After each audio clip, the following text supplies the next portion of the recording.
up? What up? Thank you for tuning in to the Platform Sports Talk Show. It's your girl, Bunny. And you know what tonight is? Ladies' night. And I'm feeling right. Oh, thank you all for joining and tuning in. And we got a wonderful lineup. Of course, a great panel of ladies like always. And I would love to give a shout out to, of course, the host with the most, DJ Fred, aka Smoooth. Also, shout out to Stanton. And last but not least, your girl here, me. And please make sure you subscribe on YouTube, Facebook, even Twitter, Platform Sports Talk Show. If you're on YouTube, subscribe. Click on that bell. All right. So let's get it started talking about the wonderful world of sports and the NCAA Final Four that happened over the weekend, men's and women's. So the NCAA men's championship was won by, surprisingly, Baylor. Actually, I shouldn't say surprisingly, because they actually were good all season. They only had like 2 or 3 losses. COVID got them. Otherwise, they probably could have been undefeated like Gonzaga. But shout out to Baylor men for pulling off that upset and not letting Gonzaga have an undefeated season. And on the women's side, NCAA champion Stanford Cardinals. Shout out to them. Again, I was rooting for, honestly, Arizona. Shout out to their coach, Black coach. And also, she is a mother of 2. And one of the storylines, even though Arizona lost, the fact that during the championship game at halftime, she was in the locker room pumping her breast milk. So talking about a woman that wearing 2 and 3 hats at one time. So shout out to her for pulling that off, even though they did not win. She's still a wonderful coach. And shout out again to the Stanford women's basketball team for being champions. Also, in the wonderful world of baseball, we got a St. Louis holiday coming up. St. Louis has actually been on the map for a couple of things. Shout out to my soror, Tashara Jones, for becoming the first Black woman mayor of St. Louis. And it's nothing even better than adding that to the St. Louis holiday of opening day for St. Louis Cardinal baseball. I can't wait. I can't wait. We need a little happiness for these St. Louis sports teams because our Blues are giving me the blues. Hopefully they will rebound from that. Honestly, though, we coming down the home stretch before the playoffs start, so I'm gonna have my girl Joe come in and chime in on what's.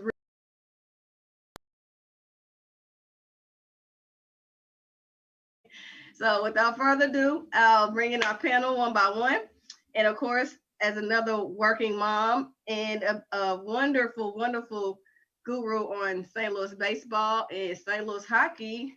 None other than Joe Bo. Come on the screen, Joe. Hey. What's up? I'm tired of having the blues.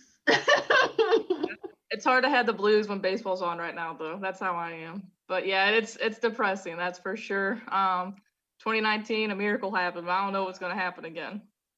I mean, are they still on the verge of not making the playoffs, or are they still okay? I think they're actually like a couple points out of a spot right now. See? And they're playing nothing but a lot of Vegas, a lot of Avalanche, and a lot of the Wild, which they're all in a playoff spot right now. That's crazy. Yeah, it's depressing. Again, all we can do is hope and, hope for something like 2019. But even if we do make it, they're not going to go far. I think Army already mentioned that there's Bozak and Hoffman that could be traded, I guess, at the deadline. So this year they're doing it differently. They're doing the trade deadline close to when playoffs are going to start as well. Usually it's not this close to each other, right?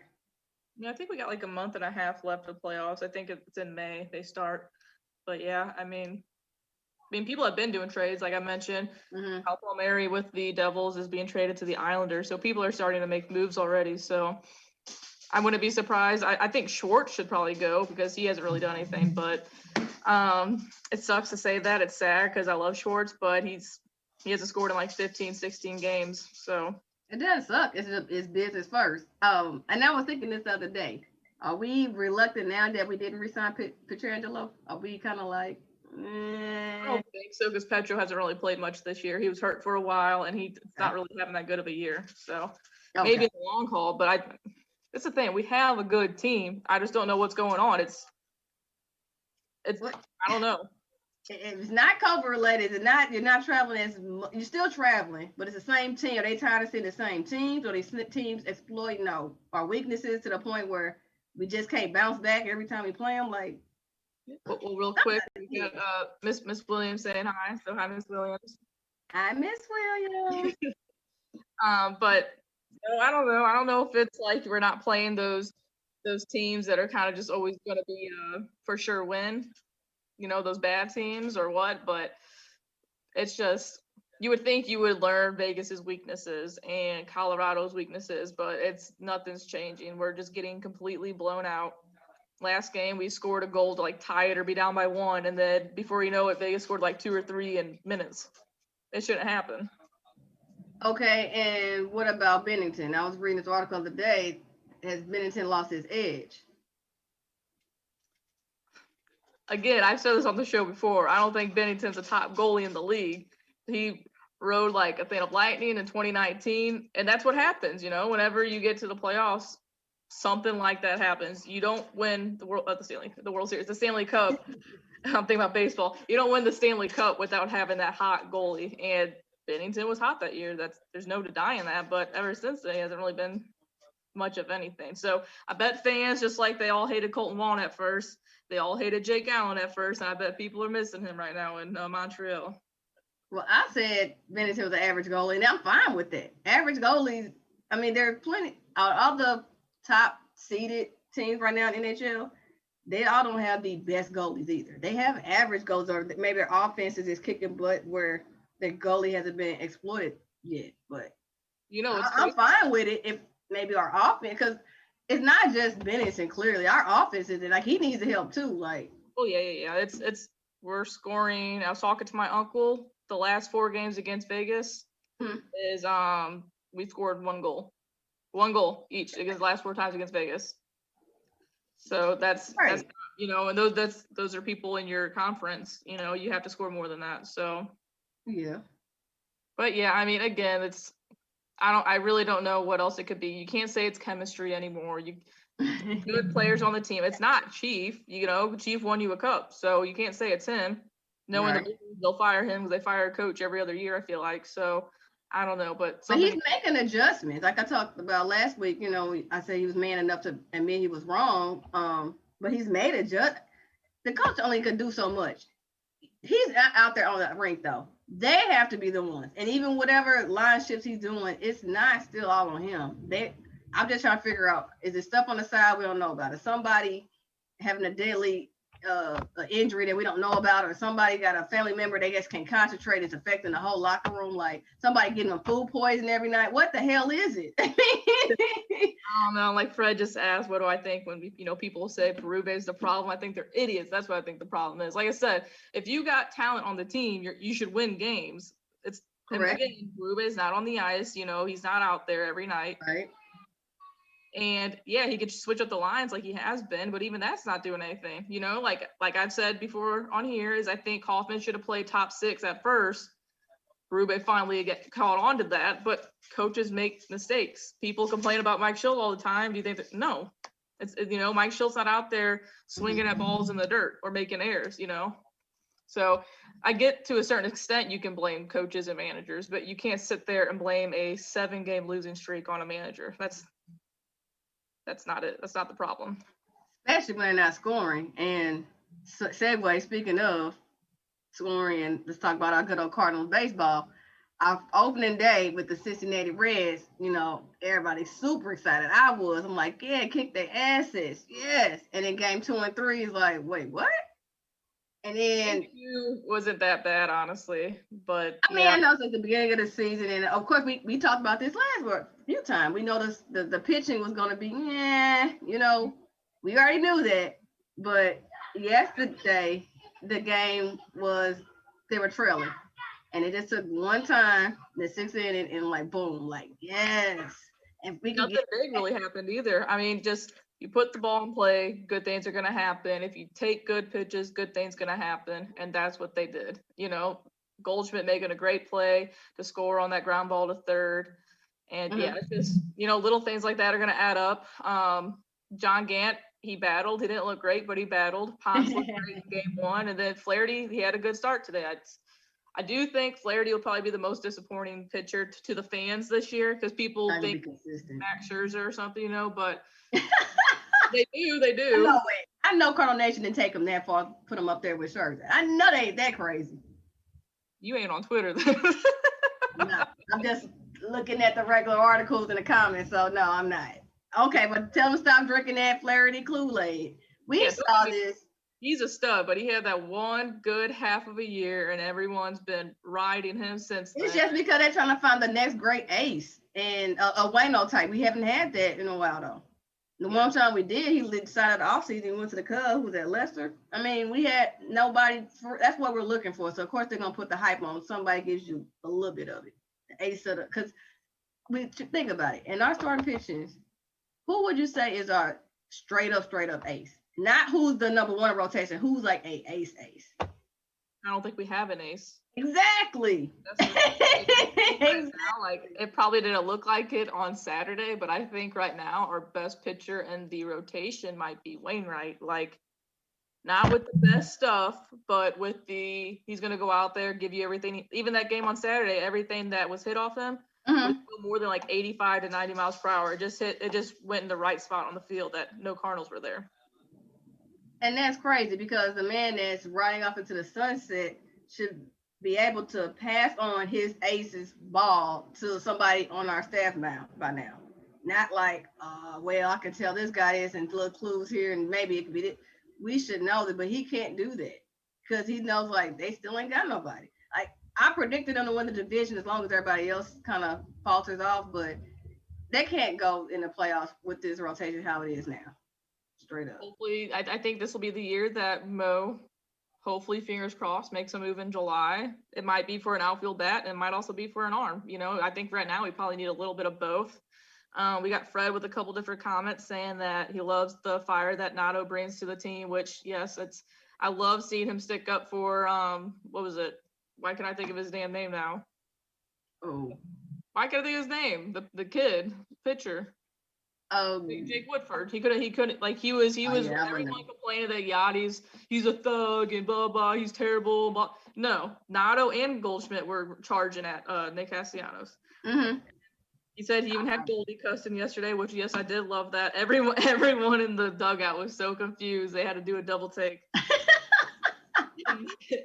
Yeah, he yelled the F-bomb right there. But there's fans in the stands, but you can still hear everything. Right.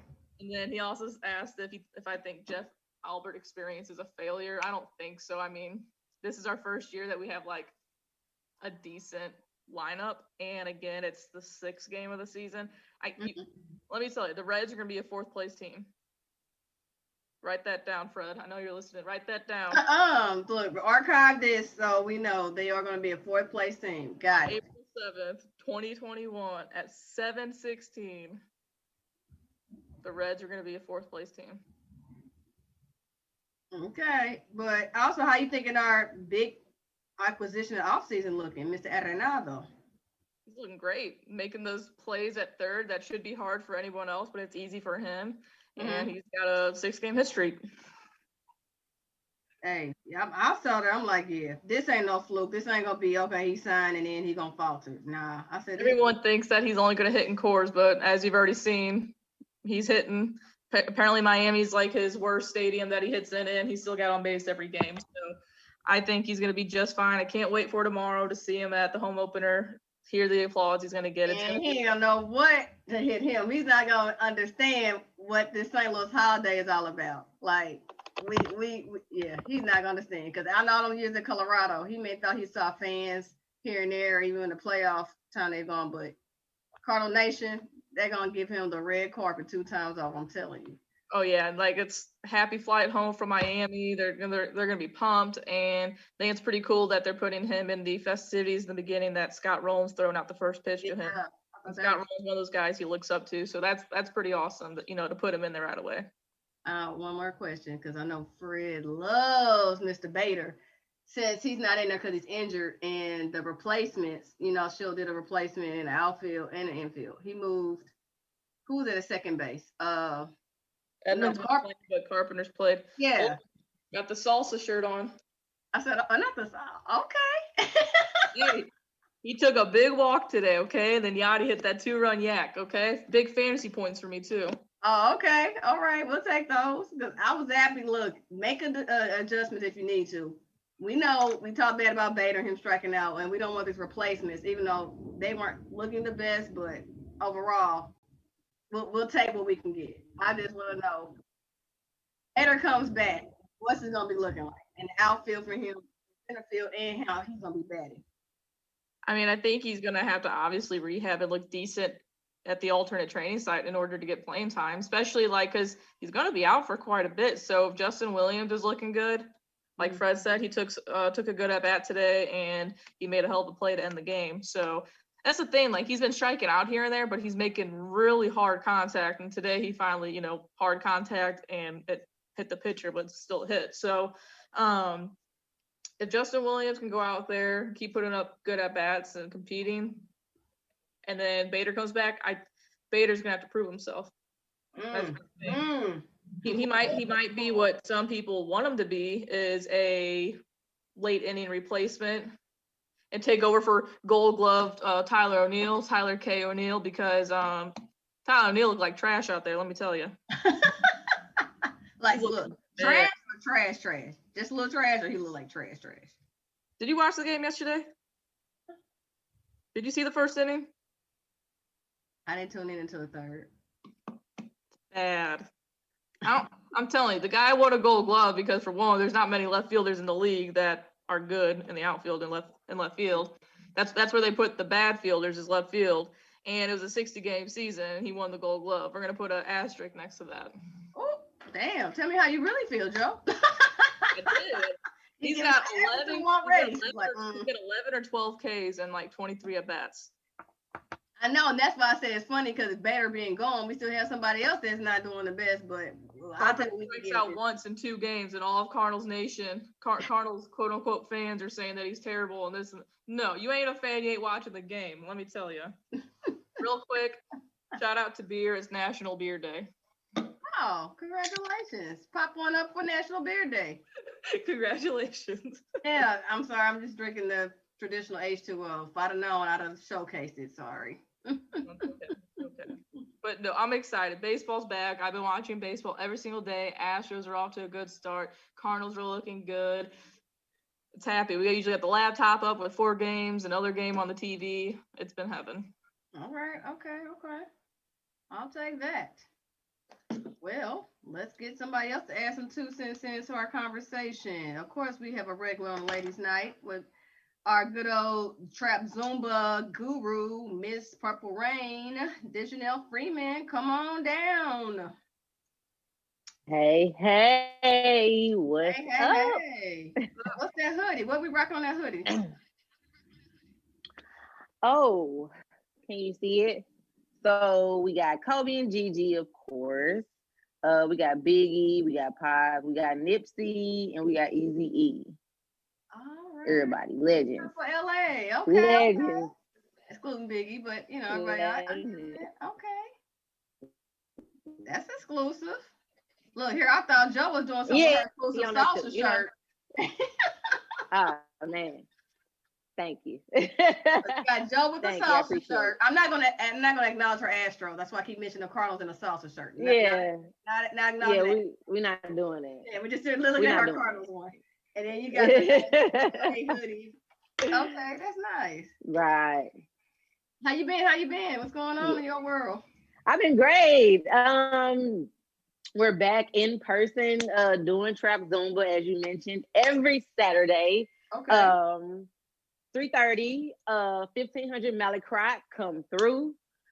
We are there. All the precautions are being taken, so no worries on that end. We just want you to come out and get your life. Come see it. I mean, people like me that have pandemic weight. So I'm gonna come speak for me. I don't know about everybody else, but Yeah, because I mean, it's a lot of that going on. You know what I mean? Like we've all been through this horrific time, right? So what are we gonna do now? Like you have to be proactive in making it better. If you're not happy with it, make it better. You know what I mean? So yeah. So and it's a good time. And Joe, come on out. I want to see you in the place. You'll dig it. It's a lot of fun, and you sweat tremendously. And you know it's worth it. So we there every Saturday, 3:30, 1500 Mallinckrodt at Galaxy Studios. Come trap with us. It's a real good time. You won't regret it. All right, okay. Well, okay, look, well, thank you in advance for keeping people out there fit and sweating off some pounds while we try to get 2-piece ready for the summer. Yes, because I mean, it. Everybody can't motivate themselves. Some people need somebody to be like, hey, you got this, you can do it. You know what I mean? And I just happen to be that person. Like I love it. I have the energy for it, and I just go with it. You know what I mean? So it's fun for me. So I mean, come out. Let's get it. Like let's go. Okay, we got one more panelist I'm bringing on, and she's new to Ladies Night. Quick background. I'm gonna have her do quick facts on you, but I know this young lady. How many years? That's how long. I don't remember how long we've known each other. It's like 2007. We've had wonderful play dates with the little girls, and her daughter Carmen is so cute and adorable. She is just amazing, and she's a future photographer, and she didn't even know it yet. Anyway, Miss Cherita, thank you for coming onto the show and joining us on Ladies Night. And if you don't mind, could you give us 3 fun facts about you? 3 fun facts. Well, you already gave Carmen out there, so that's my bonus fact. Huge wrestling fan, like Flair Savage, wrestling fan. Don't tell me it's fake. I will find you. Member of Delta Sigma Theta Sorority Incorporated, the best organization in the world. And last fun fact, I did get to speak for the Bloomington Normal Chapter's NAACP Youth Council on last Thursday. So that was pretty cool. I don't get much funner than that. So that's my 3 cool facts. Well, you can make your funner moments then. You can do that. I got faith in you.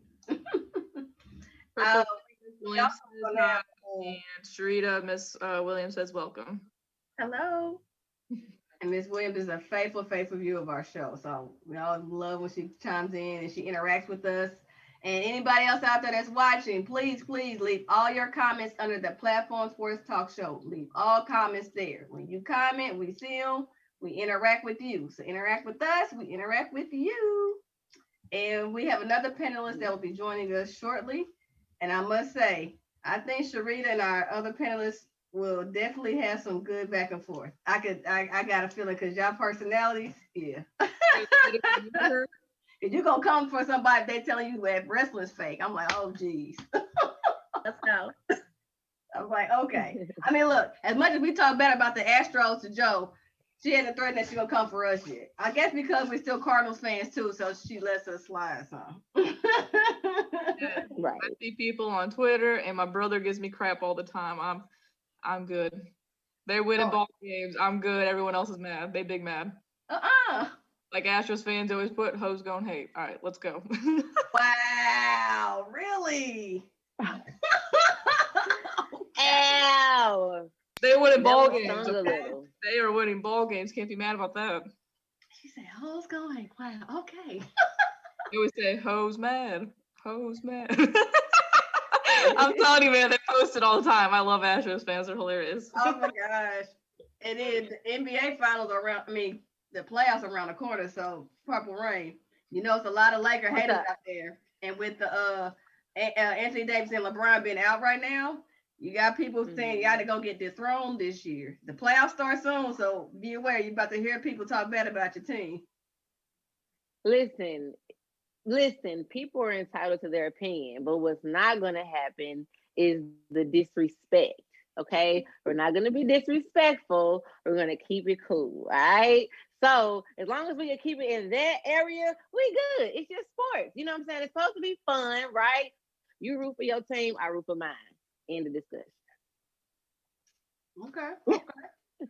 Look, don't tell me. Tell people that's gonna be hating on you, cause yeah, that was for them. That was for them. That was for them. I'm telling you, now you flip. It's the Eastern Conference. You know, we family. That was for them. That was for them. We family. Okay. Oh my gosh. And speaking of keeping it respectful, so let's get started on one of our topics. All right. Talking about men and women's sports. Let's keep it respectful. Let's keep it even. So the NCAA, when the March Madness started for the men and women, the men, even though they're in a bubble, the women were in a bubble. Men were in Indianapolis, mainly using like 3 or 4 different facilities. Women were in San Antonio, same thing in the bubble. However, the men got to have a nice, wonderful, laid out, better than Gold's Gym type weight room, right? All the weights, spacing, benches, anything you need for a weight room. And then the women, on the other hand, they got to play with a nice little couple of dumbbells on a little rack, and that's all you got. So you talk about weight lift. Oh, wow. We're talking about the spacing, plenty of them, and then a couple of dumbbells. But you're supposed to be equal. One of the players, I forgot for which team, she had the video on TikTok showing this, and it was comparing. It was Oregon, I think. Yeah. And so that's when it became viral. Everybody's like, whoa. So, what are y'all thoughts on NCAA specifically? How did you F that up of not having it even almost equal? Because I know how they've done this in the past with the equal, and it's never equal with men and women for basketball, but you can try to come close. But what are y'all thoughts on how they were so far off with the treatment of men and the women for the teams, and also with the food? The same players talking about the food they were served. Not even just regular box lunches. It was like sandwiches and stuff. And these are athletes that cannot just eat sandwiches. These are people that are going out there grinding every day, and you're giving them little early box lunches. So what are y'all thoughts about how the NCAA treated the women and their training facilities compared to the men? I'll start with you, Joe. All right, yeah, I didn't know who's going to go first. I know we talked about it a little bit last week on the show. It's annoying. That's all you can really say. Like, some things go, progress and whatnot, and then a lot of other things they just stay there. So I think, like, one of the excuses was, there wasn't enough room for the girls, but then in the video she showed it, and it's like this room that's bigger than my house altogether of just blank space. I don't know what else to say about it. It's stupid. It's sad that it's not changing, but there's a lot of things that aren't changing. So fingers crossed sometimes. Hopefully it does, I got you. What's your thoughts, Purple Rain? It just kind of saddens me that women are kind of always like the lesser. You know what I mean? And we're strong too, and we're like valuable and just as good, if not better, than some men in some situations. You know what I mean? And it's kind of unfortunate that we constantly have to fight to prove that point. And actually it's kind of tiresome, really. You know what I mean? Why does it have to be, oh, you're great for a woman versus I'm just great? You know what I mean? It's like it's always that battle. I've seen some WNBA games where the women were like going ham. You know what I mean? So why is it so heavily male dominated to the point where it's like women don't get any attention? I don't get it. And that's a battle that I kind of fight with on a daily basis, because I feel like I'm just as great as any man or woman. You know what I mean? It's not a gender thing. I just feel like I'm great. But in the world, it's women and men. It's always a difference, and I don't quite understand why.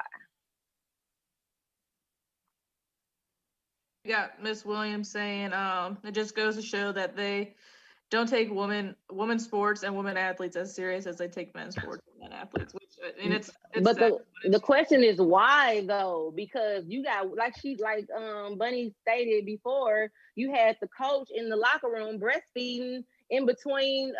You know what I mean? Like, she's more stronger than a man if you look at it that way.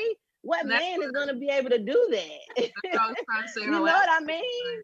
It's ridiculous at this point. We're the most strong. We're the strongest species, period. Like women are just phenomenal. You I know what I think mean? what's Nobody can do what we do. The NCAA isn't like it's the NCAA and the WNCAA. Like it's the NCAA. And the fact that they upgraded the women's locker room because they already had the equipment. So you had it, you didn't make it equitable. So it's almost a slap in the face that you manage both of these brands. It's not necessarily like the NBA and the WNBA, and I know we'll touch on that later, but it's literally the same people over both genders, and you made that decision, and you had the means. And to follow up on it, like when they did the upgrade of the locker room, someone said it was a disconnect in communication. You're in the same company. It's one of the biggest events of the year. And right. There's no disconnect, you know, like for guys and girls, it's one of the biggest events of the year. So it's just sad. And like I said, like, I think our first ladies' night when I came back is like going through the whole labor process and everything. I'm just even more convinced that like women are the most badass beings out there. Like, yeah, guys, you know, they can hit a ball far and throw it fast or whatever, but girls can do a lot of stuff too. So I know it's stupid to compare like giving birth and stuff, but that's not stupid right there, okay? I think it's a fair call out. I mean, no one else can. Exactly. We like, just, I mean, it just is what it is. But you know still, what I mean? It's tough stuff. Like I said, all females that do it, they're badasses, and I don't think a guy could do anything close to that. I don't understand how. I mean, let's talk about how. Wait a minute. Let's talk about how Serena won a championship while pregnant. She had her daughter inside of her. Really? And she still dominated. Yes. I could have worked a full like, day. It's just not a game. You gotta watch the documentary, Bunny. Watch the Serena documentary, and it'll tell you everything.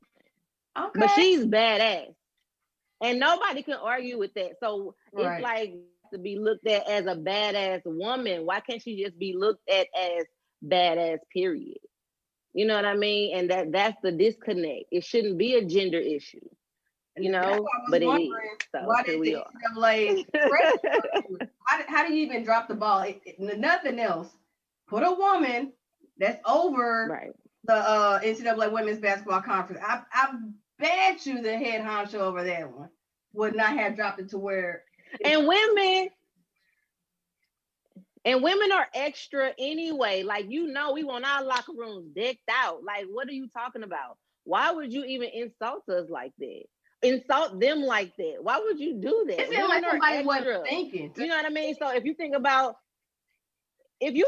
what a men's locker room looks like, we want ours to be that plus a little bit of something right there and a little bit of something over there. You know, we women. You know what I mean? So I mean, just it was kind of a slap in the face for them to just like not even give it any thought and just like kind of throw some stuff out there, which wasn't even, you know, that was kind of like disrespectful. Really. If you'd have had them where they only had one weight bench and just only one set instead of a full, I said that's still effed up. But I said, okay, at least you got them something. It's still messed up. That's why I said I know they're never gonna have us equal. You know, they try to say we're equal, but you played me not even but two dumbbells. What the fuck am I supposed to do with this? And how do you think that's why I said somebody wouldn't even think it? Because how do you think this is suffice? To add insult to injury, there was a yoga mat. It wasn't just the dumbbells, there was a yoga mat. So thank you for letting me do my warrior pose. Did you give everybody else a yoga mat? It's almost like they don't even think the women play as hard as the men. Therefore, they don't need the women. I know they generate them money. Maybe not as much money as the men's side, but they're still generating them money. So come on now, why the treatment like this? Like seriously. Again, wow, I'm surprised. In 2021, still having this conversation. And speaking of this conversation, still having this conversation.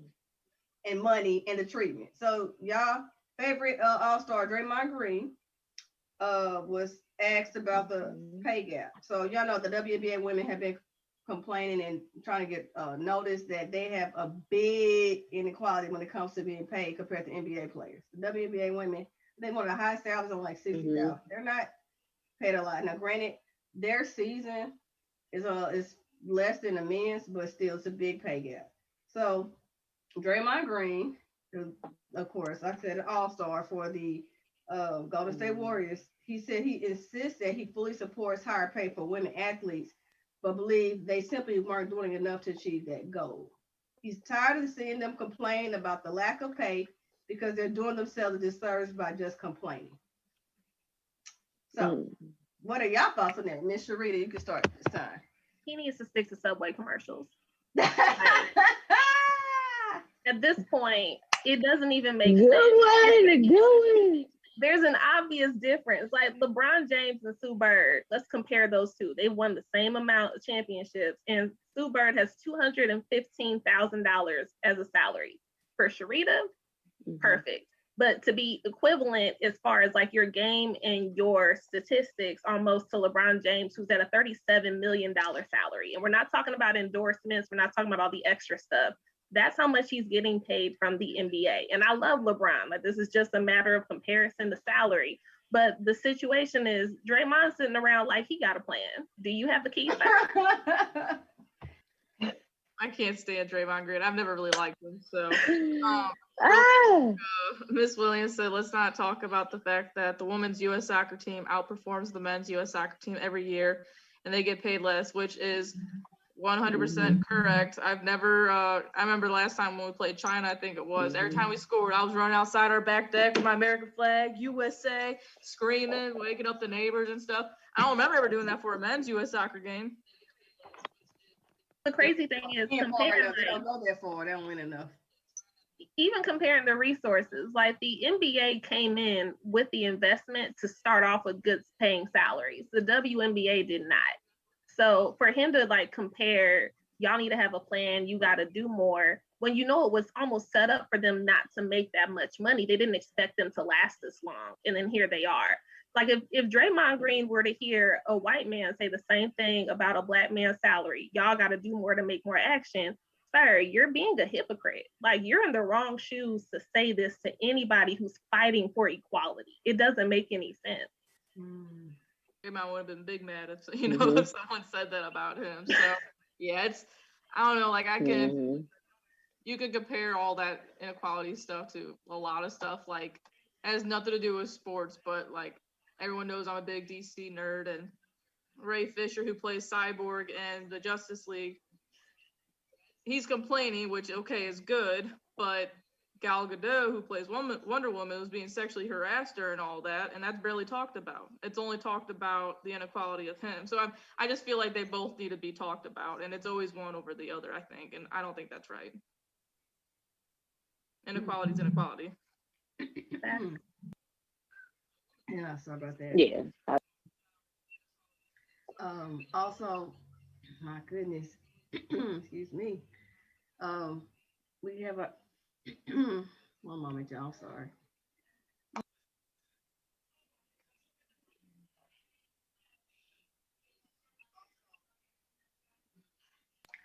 My sinuses are draining and it's affecting my voice all of a sudden. Excuse me. We have our next panelist coming on now, finally. She's not a stranger to the Ladies Night crew.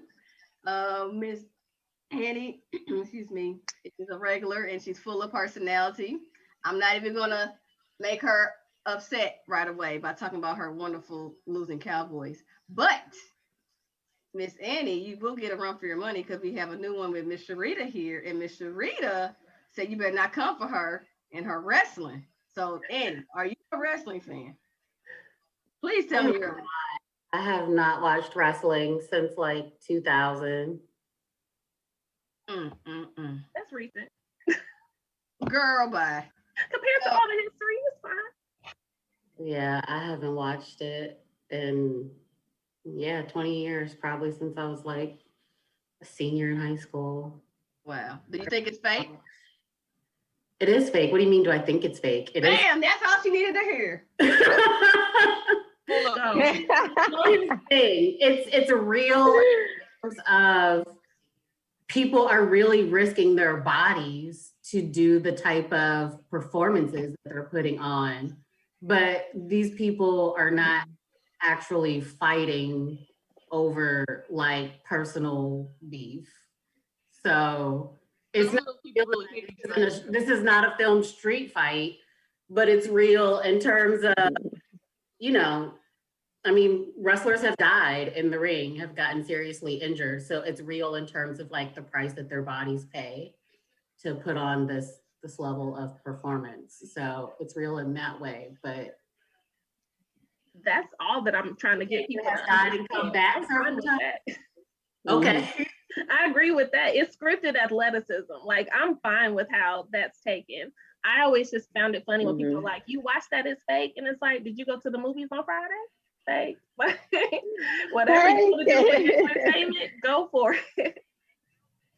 Yeah, something being fake or scripted is not a reason to not enjoy it. They come up with it's soap operas for sports junkies, right? So it's mostly scripted, somewhat improvised, based on these outlandish characters, and you get athletic performances out of it. So that's entertaining. Go for it. Hey, strength is strength. How about the Pirates though? 1 and 5. I'm just messing with you. I don't care. Look, we're gonna win the pennant. So just putting that out there, putting it on film, write it down, tell your folks. All right, Fred, write that down. Pirates are winning the pennant, 2021. Yep. April 7th, 7:43. It's a Wednesday. Wait. Here Pirates first. doing what with whom? Sorry. You said what now? Pirates are doing what with whom? They doing what? You They're said they're gonna win winning the pennant with whoever they got suited up this year, who we are underpaying and who nobody knows. Oh, so you said they're winning the pennant in 2041, not 2021. Got Nope, it. this year and every year thereafter. We're about to make a dynasty run. Wait a minute. You just said how wrestling is fake, but then you talking about the Pirates winning this and becoming a dynasty? Really? Yes, Oh. Now which one it's should happening. Well, I was gonna give you a break about them Cowboys. The Pirates, though, come on. I don't need a break about the Cowboys. Why I need a break about the Cowboys? America's losing his team. They act like they always winning. No, please stop. We don't act like we always win. We act like we always Wait. Forget them though, because they're not irrelevant right now. Let's go back to these Pirates that you said are going to win it at the bottom of the basement they've been in the last couple of years, and the fact that they're supposed to win a pennant and then year after year be competitive. Like the Phoenix, we will rise. Okay, so Joe and DeJanel and Cherita, how about those Cardinals? Okay, let's talk about a real team that's like gonna do something like for real. Come on now. Okay. Well, let me get your thoughts real quick, Eddie, about the pay gap and what Draymond was talking about regarding the women need to stop complaining and do something. That's exactly what he said. Like, we're just complaining. That's what he thinks we're doing, talking about this pay gap between the NBA and WNBA players. Yeah, I meant to listen to it in context because I think, too many quotes nowadays get snipped and you don't know like what preceded it or came afterwards so I haven't listened to it in context. So I don't have an opinion on it. Okay, since you don't have an opinion with that, you have an opinion about the NCAA not giving equal treatment to the men and women's basketball teams regarding the weight rooms and the little stack of dumbbells they gave for the women, and the men got the benches, the weights, the whole space for all of that, and the comments on why they would do that. I think they won't get busted. Excuse me. Yeah, please don't die on camera. That would be so bad for the show. Take care of yourself if you need to. You can talk if you need to. This is draining, and when Please it's do. drained, it causes me to cough a lot. It's draining. I'm Okay. sorry. Try not to do this in the camera, y'all. Forgive me. I'm trying to mute, but sometimes it happens. I'm not expecting it. You good? I'm just worried about you. I don't know if I should keep going on or if I need to call somebody. Can we agree to like a hand signal if you need us? I'll tell you this: when they do in show business, the show must go on. And I'll tell you, when I used to perform in the choir, they said anybody fall out, y'all keep singing. We'll take care of that. Like you keep singing, so y'all keep talking. It'll be all right. Okay. I just go on. I'll be all right. look. We talking about wrestling dudes. Need a sign for when this is no longer a performance and you really going down for the count, right? Like I need a oop or something, like just a like a Baptist finger, just something to be like, I'm on my way out, I'm going home. And so, stop the bus through the door and then tell y'all it's no bueno. look, just let us know. So the NCAA. Yeah, so I can't think of a situation where I'm for equality. I just think that that's rarely the goal. I'm for equity. So equity means leveraging to minoritized and historically underrepresented and historically oppressed groups. So yeah, I don't care who brings in more viewers. Equity says we are going to leverage more resources to the group that has not been visible, that has not had as much attention, that has not had the decades head start on promotion and assets and resources. So no, I don't want them to have the same thing as the men's tournament. I want more resources leveraged to help them catch up to where the men's game is. So I am not for equality, I am for equity. Okay. I'll A take couple that. things, Bonnie, is Miss Williams said about the about wrestling is she likes the description. Soap opera for sports junkies. She said she liked that. And then Fred said that only on the MLB show that the Pirates will win the pennant. And then he also said the Pirates must love their mamas because they stay in the basement. That's Fred, not me. Go Astros. That's a good one. Oh, they must love their mama because they stay in the basement. Oh, put that on a t-shirt, please. Look, Just don't shake your head, Annie, because we just spoke facts here. Wait a minute now. look, I was with the Platform Sports Talk Show when it was being filmed in his basement. So up from the basement can come great things. So don't hate on things that start in the basement. Platform Sports Talk Show. Gotta make that a t-shirt. Right. You know, Right. 4 years this year, I think he said, make that a t-shirt. From the basement. Started from the bottom, now we're here. What? Oh my gosh. I told you if I fall out, she will let y'all know. Don't say sorry, now say hi real quickly so I can finish doing. Say hi. Hi. Hey, little Hey. Camera shy. So again, when y'all talking about women are badasses, because you gotta juggle this, careers, other families you may be taking care of, and then some. So I love it. Take up space, honey. Get your 15 minutes. all right, so let me ask y'all now. Of course, this has been in the headlines, even if you don't keep up with football, just because we hear about all the time with sexual allegations. The typical woman's supposed to come out when somebody's rich and they can try to dethrone a famous athlete. And with DeJanel Watson, he's the quarterback for the Houston Texans, right? It's not just that he has these sexual allegations, because you're talking about many women. Right now, I believe the last count was 23 women that's come out against him of sexual allegations. Today, Nike said they're going to suspend their endorsements with him. Suspend, not terminate. And also, NFL, of course, doing their investigations. We know how that could go. But what are y'all thoughts on this situation? And I'm saying this because DeJanel Watson is still technically a Houston Texan quarterback.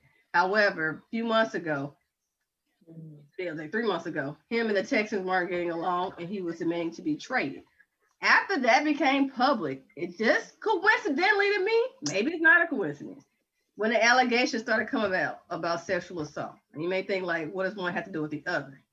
Well, when you have a star quarterback who's not happy, he's looking to be traded, and he's not defaming, but talking badly about the organization of people that run it, it's almost like could it be a payback for them? Like, hey, you trying to throw our name out in the mud, now we're gonna throw your name in the mud. And this is, of course, gets into legal matters too. It's just not throwing your name out there. Women are complaining, and of course, we don't know who to believe. You know, you got the court of public opinion.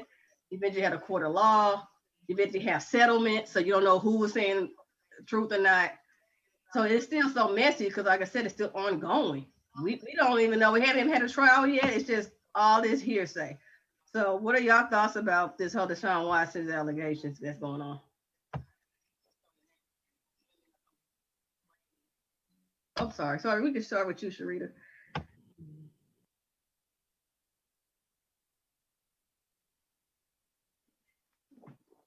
You're muted, Cherita. All right, sorry about that. I mean, I wish these topics were new, and they're not. So I think that what's depressing about this as a woman, and I mean, I've lost count of how many times we talk about athletes being put in the spotlight. And Bunny, to your point, we don't know if it's true or if it's not, just to be fair in conversation, but there's 22 turned 23 women who are talking about this. And then you read the conversation from his attorneys. They're like, well, they tried to get 100,000 from us in hush money. Anyone who's familiar with a woman in this situation, and mind you, there's women in this situation, settlements aren't necessarily hush money. It's embarrassing to say that this happened to you. So for 22 women to all take that chance of putting themselves out there, their reputation, and go through the public embarrassment of an NFL player saying that you wanted it or it didn't happen the way you said it did, and they instantly have more public trust because they've been in the eye longer than you. It's completely, I'm speechless about it. I know that there was talk about the NFL putting him on the commissioner exempt list, but they weren't going to do that because there's no paid games going on right now. I wish the NFL understood that whether there's paid games or not, you got to do more than a statement. So there's just so many lapses where this could have been taken, or at least portrayed to be taken seriously from those who matter. Even Beats by Dre pulled back their entire deal, and that wasn't suspended, they ended it. So when Dr. Dre says, you're not treating women right and I'm pulling my money from you, maybe there's something to that. Dr. Dre. I agree. Y'all know what his rap sheet looked like with women. It's almost honestly like calling the kettle black. Like, seriously? But it's because he can't be further associated with those types of acts. So if he's spending money with somebody that's doing that, it looks bad on him because he's already been through it. You know what I mean? So of course he's gonna like back away from anything that's involved with that type of situation because he doesn't want to be associated with it anymore. Apparently he's still going through it. I mean, it publicly was, put out there a few months ago, him and his wife decided to divorce, but she had allegations right. I'm doing something to her. So that's ongoing. Right. I mean, I get what you're saying, but I'm like, out of all people, really? Okay.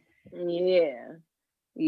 I guess don't add fuel to the fire, right? He's already, going through some stuff with going through domestic type situations. So he can't really handle nobody else's domestic situations. You know what I mean?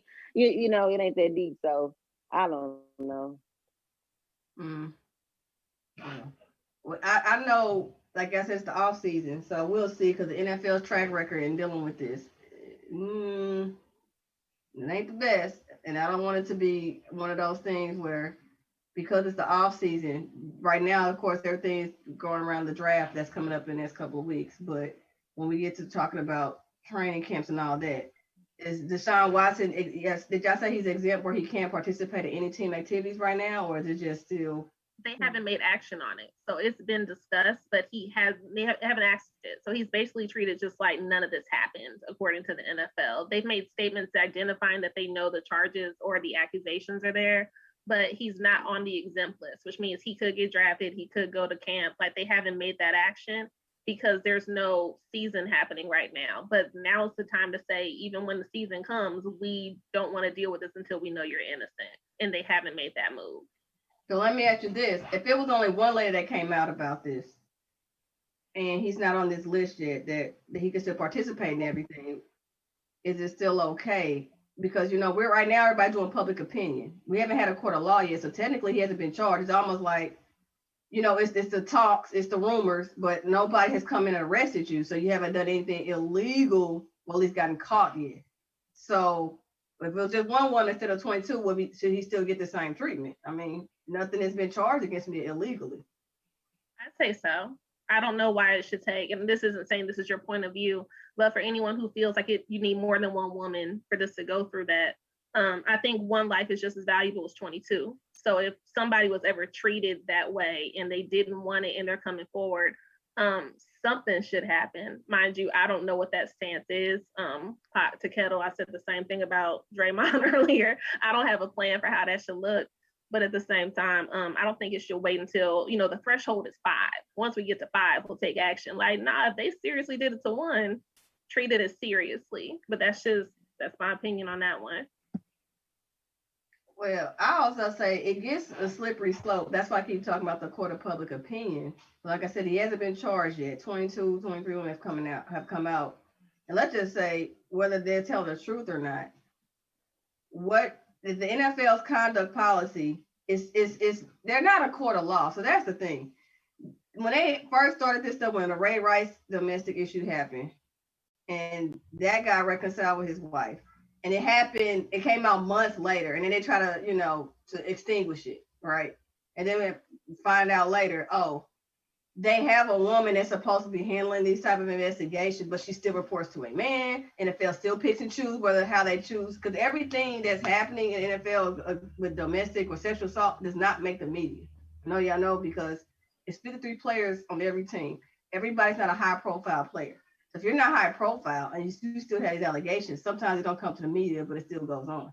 And the NFL still picks and choose how they do this. Like I said, they're not a court of law, but with their whole little conduct policy, I sometimes still say it's hypocritical, because how you do for one person with the same allegation, you won't do for the next. Is it because how high profile they are? Is that how y'all picking it? And that's why I wonder, how deep should they get into this?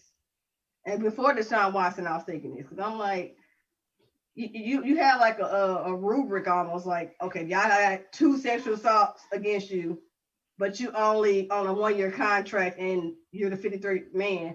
We're not even gonna bother putting you through the little conduct system. But if you were a top 10 player, 50+ million contract, yeah, we're gonna have to put you a little steeper. I mean, to me, that's kind of like they picking and choosing. It's not just straight across the board. And I'm not saying that's a good or bad thing, but I'm saying they're not the court of law. So, I mean, everybody has their own job. We know our own companies that we work for have their conduct policies. It does not mean it's illegal or legal. That's just how their policy is. But we know some of our co-workers get away with some things and we don't. I'm just saying. So that's why I feel like the NFL treats it like that. So whatever comes out about this, I don't know if it's going to be good or not. I just say this. Miss Williams said any allegations, no matter how many or few women are making them, should be investigated.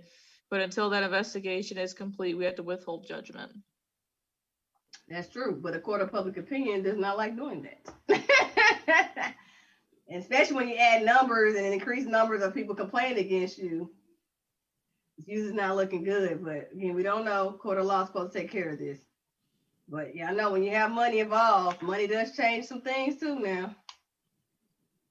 So anyway, well, again, yeah, and I mean, there may never be charges. So these were civil cases that were filed, not criminal charges. So it was, it went directly through the court system. It didn't go through law enforcement. So that's one thing. So there may never be criminal charges. And so I think in terms of conduct policies, if your conduct policies are around, criminal cases versus civil cases, then that's how you could have differential outcomes, even if it's the same actions. So would this mean something different if there was a pending criminal case, in which case there's the potential that he would miss time in order to, if he had to serve a sentence, he might have restrictions if there's some sort of, disposition in the case that leads to that, versus a civil case, which doesn't carry any criminal penalties, and it would just be monetary, which would not impact his ability to play. And therefore, so that could be one thing that they're waiting on. I think because there are no team activities, there's no reason for the NFL to make a move before they have to. So I think that they can let this play out until reporting day, and not even OTAs, but wait until, because the chances that he would have participated in OTAs are slim anyway. even if he did plan on playing this season. But I think it's fine for them to wait.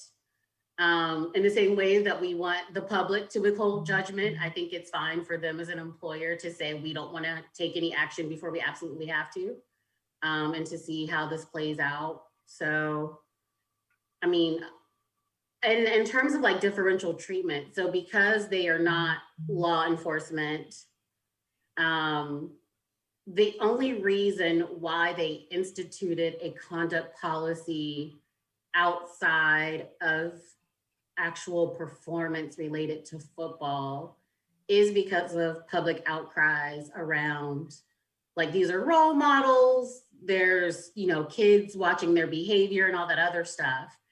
And so if that's the reason for having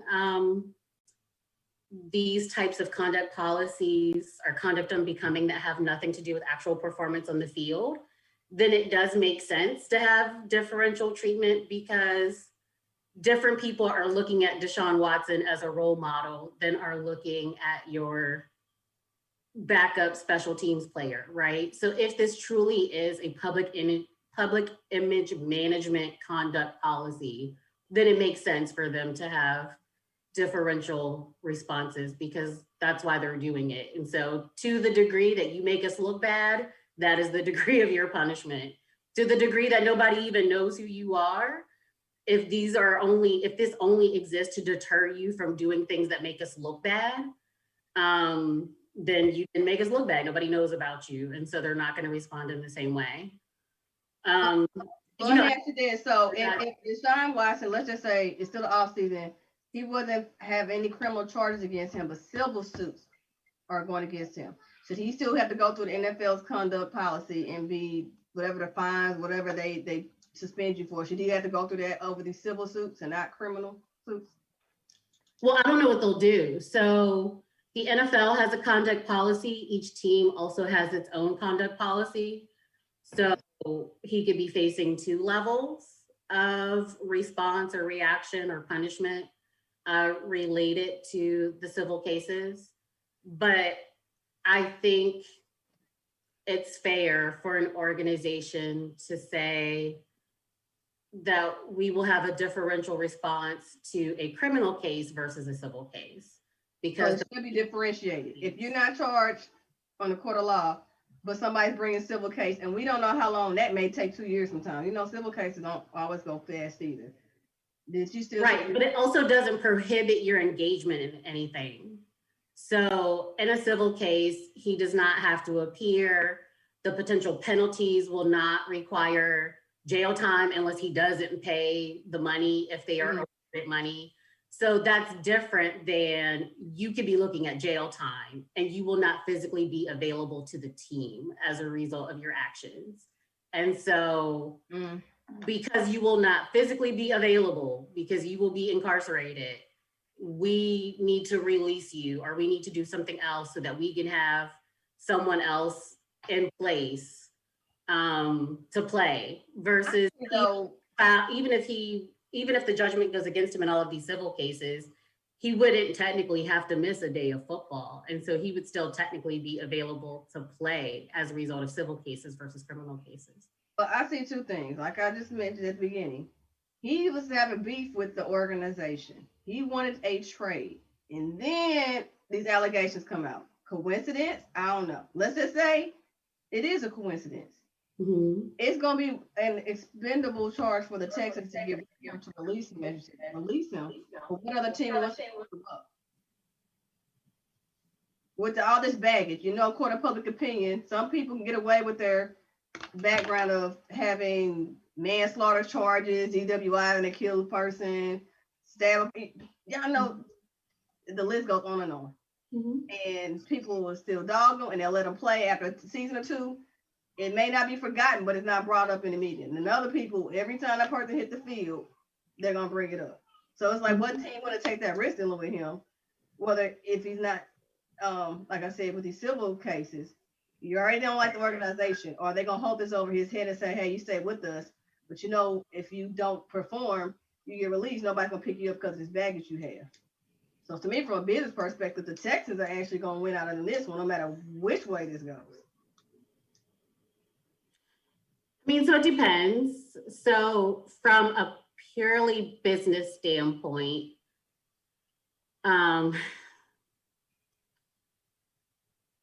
there's the potential for them to lose money on Deshaun Watson's contract. And if they were intent on not replacing him and not moving him, then they are not going to conduct themselves in the draft as though they will not have this person as their quarterback. They certainly didn't behave in free agency as though they expected this person not to be their quarterback.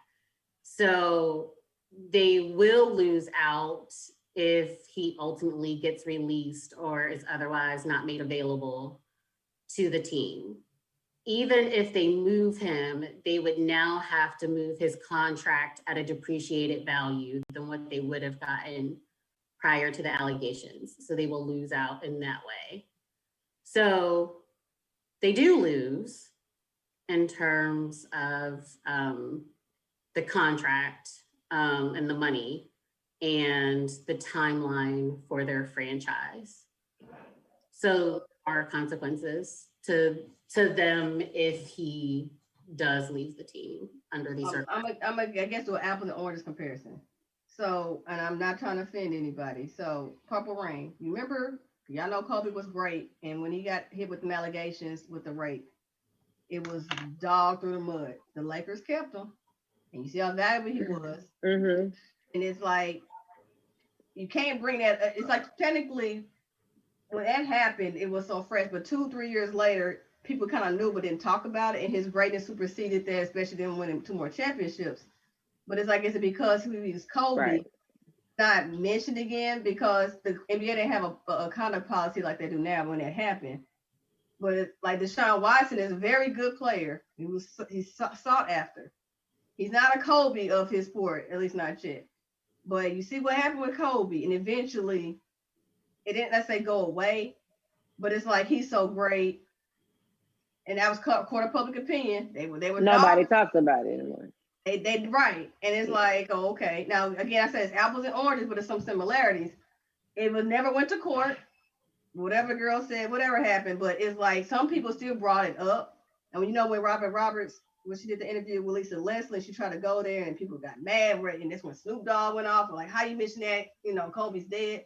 Oh yeah. It's like, okay, if you're that great, don't mention somebody's court of public opinion that happened? Like I said, Deshaun Watson's not there yet, but he may get there if another team takes a chance on him. But are we not supposed to act like it didn't happen?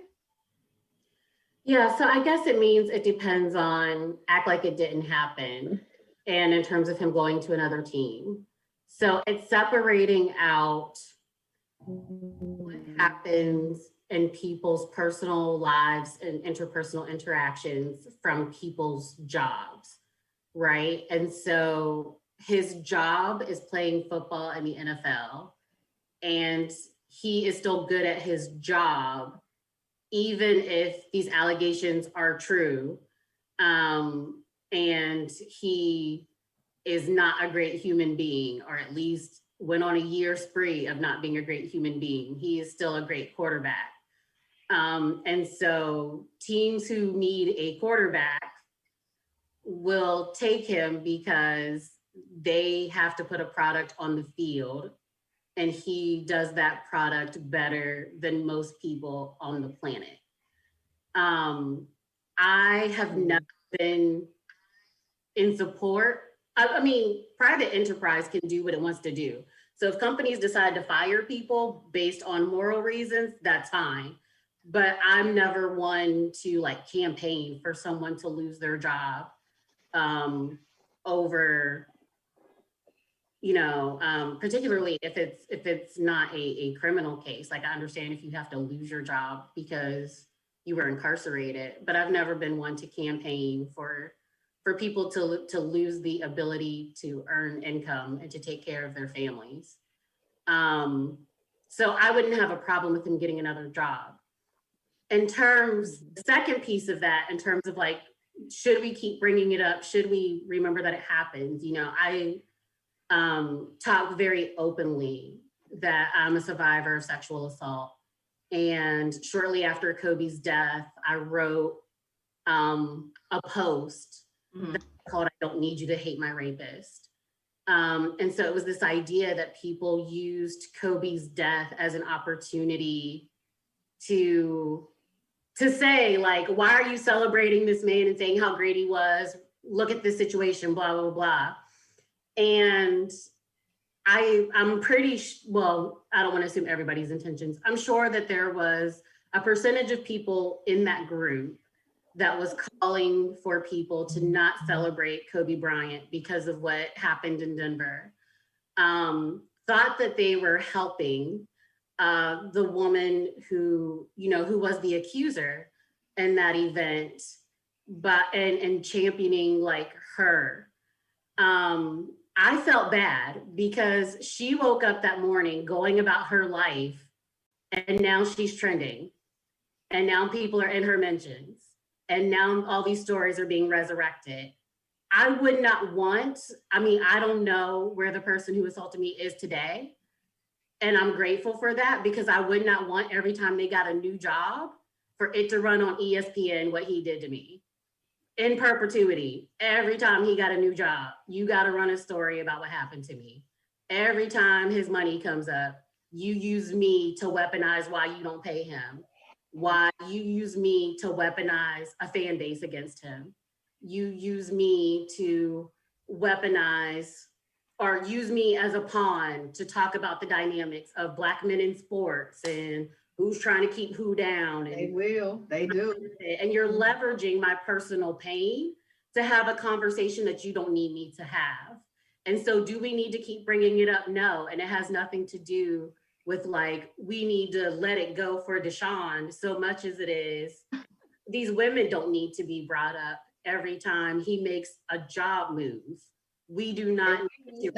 Unfortunately, and it's one of those things that's why I brought it up, because think about when Robert Roberts did that interview, everybody was talking about Kobe's greatness, and that's all was mentioned. And when she brought that up, and that's when the whole social media went on fire. It's like, how could you? How could you? And I get it. And like I said, I'm trying to be respectful because, like I said, Purple Rain, you're a big Kobe fan, and it's like, do you not? But when Kobe got those allegations came out, I just feel like this is what I feel. I just feel like it was bad timing and bad taste. When someone has just lost their life in such a tragic manner, that is not the time for you to bring up his indiscretions. It was just tasteless. It's just something that you don't do, because, like you said, when the stuff first hit the fan, then after so long, nobody was talking about it. So now, all of a sudden, because the man passed away, now you want to bring it up, but nobody was talking about it before. Let's not do that. That's the disrespect. You know what I mean? And it's not only disrespectful to him, but it's also disrespectful to his family. You know what I mean? Like they've mended that. They've gotten over that. Why are you digging that back up? Because make sense. Unfortunately, it's all considered entertainment, and you still make headlines. Was it necessary on Robert Roberts' part? I don't think so either. She did. You're always gonna see bad over good anyway. It was tasteless. That's just. But as fans though, when it first, like we talking about Deshaun Watson, all his fans now, they may be still on his bandwagon, they may be off. But when this happened with Kobe, were you still a big Kobe fan, or did you have to scale back for a while? No, I would never scale back, because it's public record. We all knew that happened. We all knew that happened, right or wrong. Yeah, from what the right. So it's not to say, oh, because he passed away, now we relive that. No, we don't. We don't relive it. We move forward as we've been doing. If his wife can forgive him, who the hell are you? First came out, were you still a diehard Kobe fan, or when you was like, because until we know exactly what happened, like I said, court of public opinion, it's like, oh, let me get off his bandwagon because he's my boy, but I don't want to be a rape victim or sexual victim, and I don't want anybody else to deal with that. So should I not be a fan of his anymore? I mean, truth be told, I was really young when all that went down, and I don't really think that I fathomed the severity of it. So no, I have to be honest and say I did not waver. I didn't say, oh well, I don't like Kobe anymore because of this or that. I just knew that I liked him and I kept being a fan. So when everything blew over, I was like, oh, okay, it's over. I was really young. I was middle school. You know what I mean? I didn't really fathom that. Now, had I been an adult, I probably would have been like, okay, Kobe, what's up? What's going on? Because this ain't what's up. But at that time, no, I didn't waver. I was still my same old regular degular self. Okay. That's curious. Yeah. Again, this saga will still be Rita, going on. you're muted. Rita, you're muted. No, I'm sorry. The juxtaposition of it all for me is that, Annie, to your point, great men, great quarterback. Sometimes those two identities are not the same, and it's the same person. So, like Bunny, to your original point, like, when do we stop talking about it? Unfortunately, the reality is when he is more known for being a great football player again. Like, these things happen so often that, unfortunately, just to be realistic, somebody else is going to pop up with another one. And yeah, they may bring him up for comparison, but his stats are going to outrank his reputation. And this is 22 women. And we're still trying to discuss, like, dang, do we bring this up in the future? Do we talk about this later? And there's a point, like I said, Annie, I can relate to what you said. We're like, to the point of the victim, there's a point where you work hard to stop being the victim. Like, you work hard to stop being the victim. And you don't want to be somebody else's chess piece just to talk about somebody else's, like, unfortunate decision. But for Deshaun, I think that the whole situation is, public opinion is people gonna think what they want to think, but they need a quarterback. They need a football player. Do we make this move prematurely because we are waiting to hear what the court's gonna say? Personally, I just, to your point, Annie and to Bunny, I wish there was some consistency, but there are some people whose names we don't know, and should they waste the resources in their eyes to treat everyone equally when everyone's not bringing in the same attention or fan space at the same time? But this whole situation, like, Kobe aside, he's not Kobe yet. Like you said, it is almost like an apples oranges because he's not there. We don't know if he'll ever even be there. It's a good comparison because it's hitting headlines almost as hard as it did when that happened back in the day. But the question is more not do we let it go, but what are they going to do about it right now? And I think right now is the focus that the NBA, that the NFL really needs to focus on.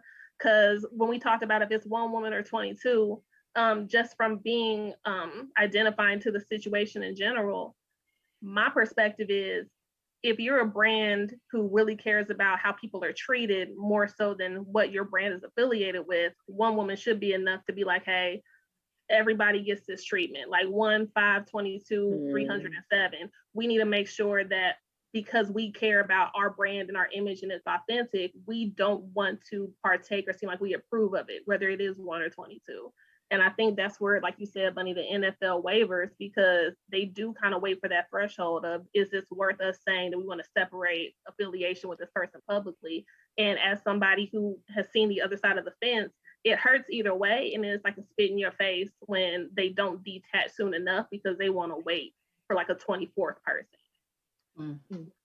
Gotcha. And which is sad. It's very sad. Yeah, when we say, like, are people going to keep talking about it? I think the who is talking about it is important. So do sports shows need to keep talking about this once the football season starts? No, because that's not their job. Their job is sports. And headlines is sports though, and it's all entertainment. Unfortunately, somebody's criminal background is still part of entertainment storylines.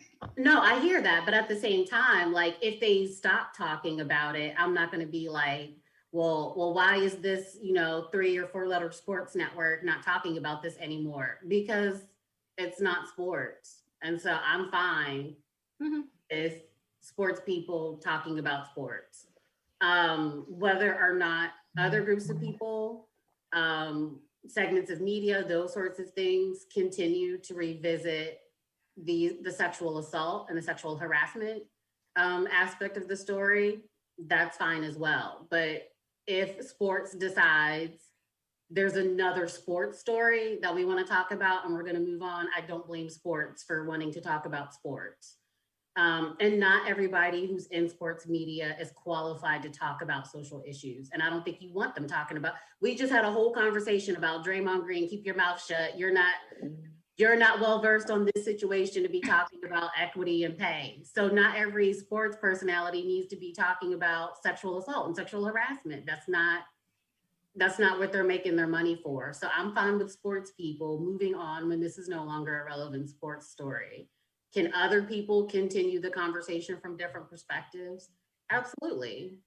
But I'm not going to be upset with sports for moving on with the story.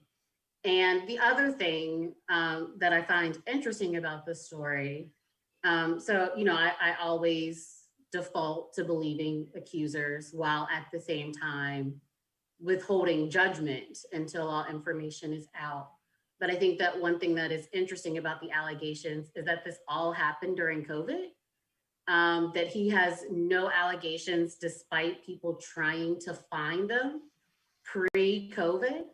And it seems to only span March of 2020 to early March of 2021, all 23 of these women. And so I just find that to be a curious aspect of this whole thing, that like, if these allegations are true, or even if some version of truth happened from these allegations, that it's just, I don't know what to make of that. The fact that like, for whatever reason, the whole COVID situation just like flipped him up in that way, where like, despite people doing all of this intentional digging to his days at Clemson and all that other stuff, they are not finding anybody who is saying that he approached them in any manner like that. And then we go on lockdown, we have the social isolation, we have, things going the way that they're going, and just how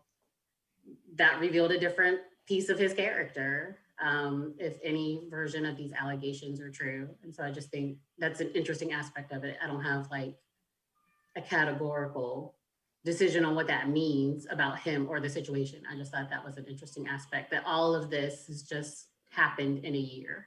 Gotcha. Well, all I say is we shall see.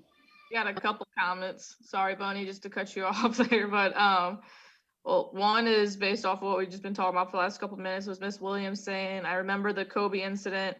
My take on it was that he showed very poor judgment, but whether it was more than that or not was uncertain. I don't know that the investigation brought out enough evidence to be sure either way. And then if we're done with this topic, Fred had something he said a little bit ago, was asking you, Annie, what are your thoughts on Hubert Davis as the new head coach for UNC? Yeah, so real quick, going back to the Kobe situation in the comment. So Kobe himself came out and admitted that he saw the situation one way and now comes to understand how she saw that same situation and apologize. So I feel like that's important to note, is that he did not spend his entire life like trying to put it off as like, that's not what happened, she was a gold digger, all this other stuff. Like, he was intentional about listening to women's stories, being intentional about trying to hear that perspective and then listen to her story again, and actually said in open court that like, I understand now how she saw that situation, and I'm sorry. So I think that for whatever that's worth, I feel like that's an important detail. And yeah, so that's the last thing that and also like, I don't judge people either way. If a sports figure who you like, or a celebrity who you like, does something outside of their art or outside of their sport or outside of their profession that does not align with your character and your values, if you still choose to appreciate their work or appreciate their art form, despite that, that's fine. If you decide that you don't want any parts of it because of who they are outside of their art or outside of their work, that's fine too. I think what I take issue with is people trying to do it on behalf of someone else, which is why I titled my piece, I Don't Need You to Hate My Rapist. Whether or not I hate him is my business. Whether or not he did it to somebody else is their business. But I don't need people taking up my flag whenever his name comes up. I mean, not that he's a public figure, but if his name were to come up, I don't need you taking on my mantle and rerunning my story and resharing my name and denigrating him during his death and, you know, hoping that he burns in hell, you know, on the day that he dies, and sending his wife messages about, why are you crying when, you know, don't you know what he did these years ago? I hope that he is someone, if he has kids, I hope that he is someone that his kids respect. I hope that he is a good member of his community. I hope that he is an employer that contributes. I do not wish for him that he is the same 16-year-old boy that he was when we met.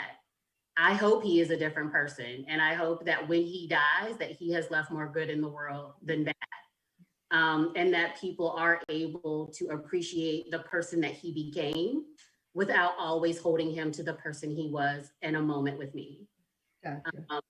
And so that's, and leaving it up to the individual person to decide whether or not they're going to carry hate for someone, but to feel as though we need to take up somebody's mantle, or we need to continue to drag these women in front of the public, or drag their stories out, or get their names trending because we want to continue a conversation about this topic is unfair.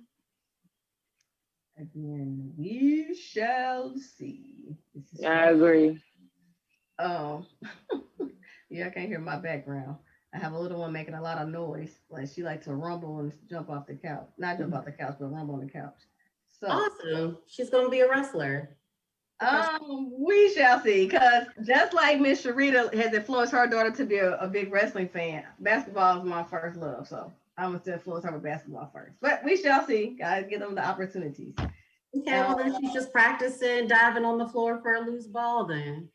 Yeah, it better be a very, very, very small ball and very close to the floor, because we do not need any trip to the ER. Okay. Cherita, let me ask you this, because you mentioned wrestling. Two things. Number two, how did you get involved in liking wrestling? And number one, what are your thoughts about this main event coming up with the SmackDown Women's Championship? I got into wrestling, honestly, when I was probably the age everybody stopped watching it. So middle school-ish. Stop watching it. Let's just say elementary. you never watched it like me. Sorry.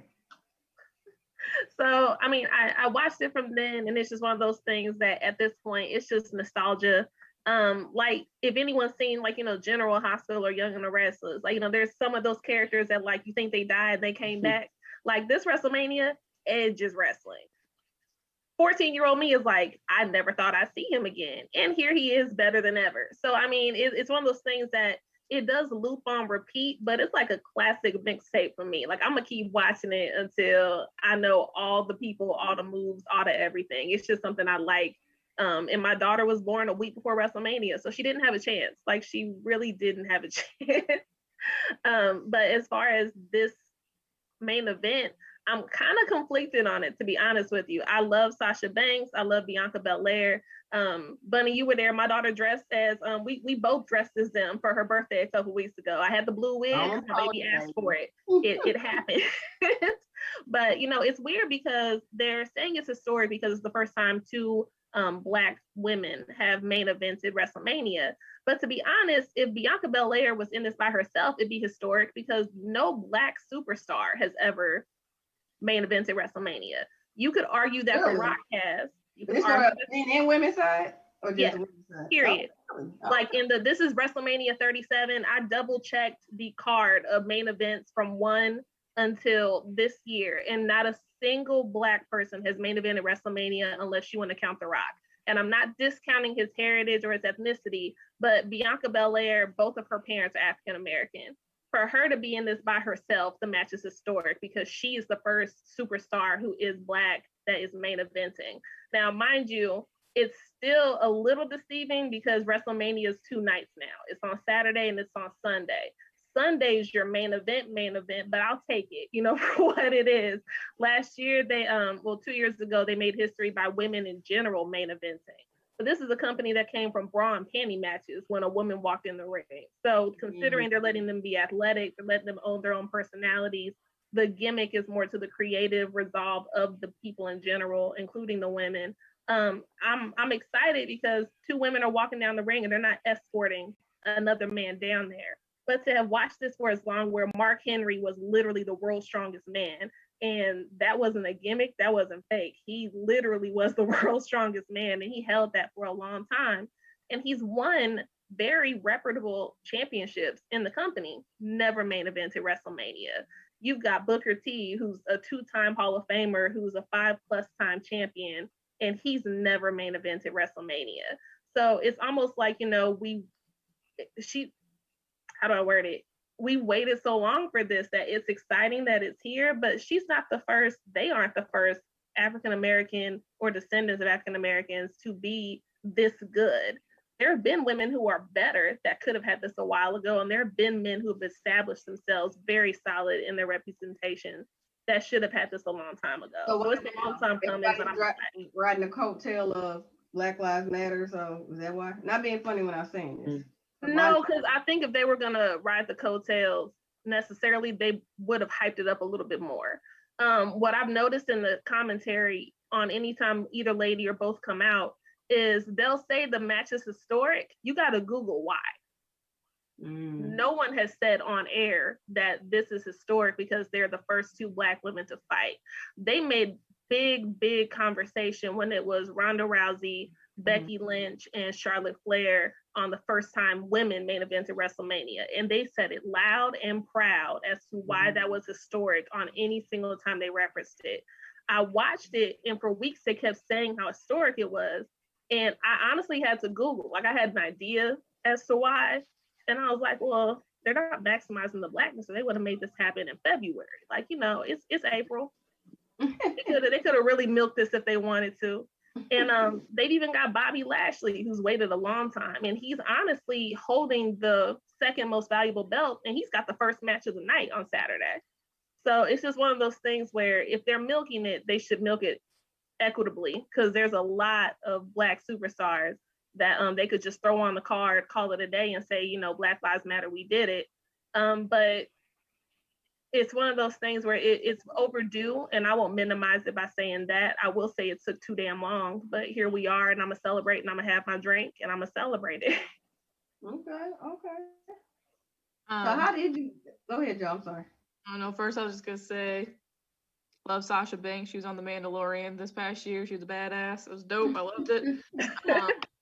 Big Star Wars nerd. And then Fred asked a couple questions. He asked who your favorite current wrestler is, and then he asked, sorry if I butcher this name, who Kofi Kingston? I don't know.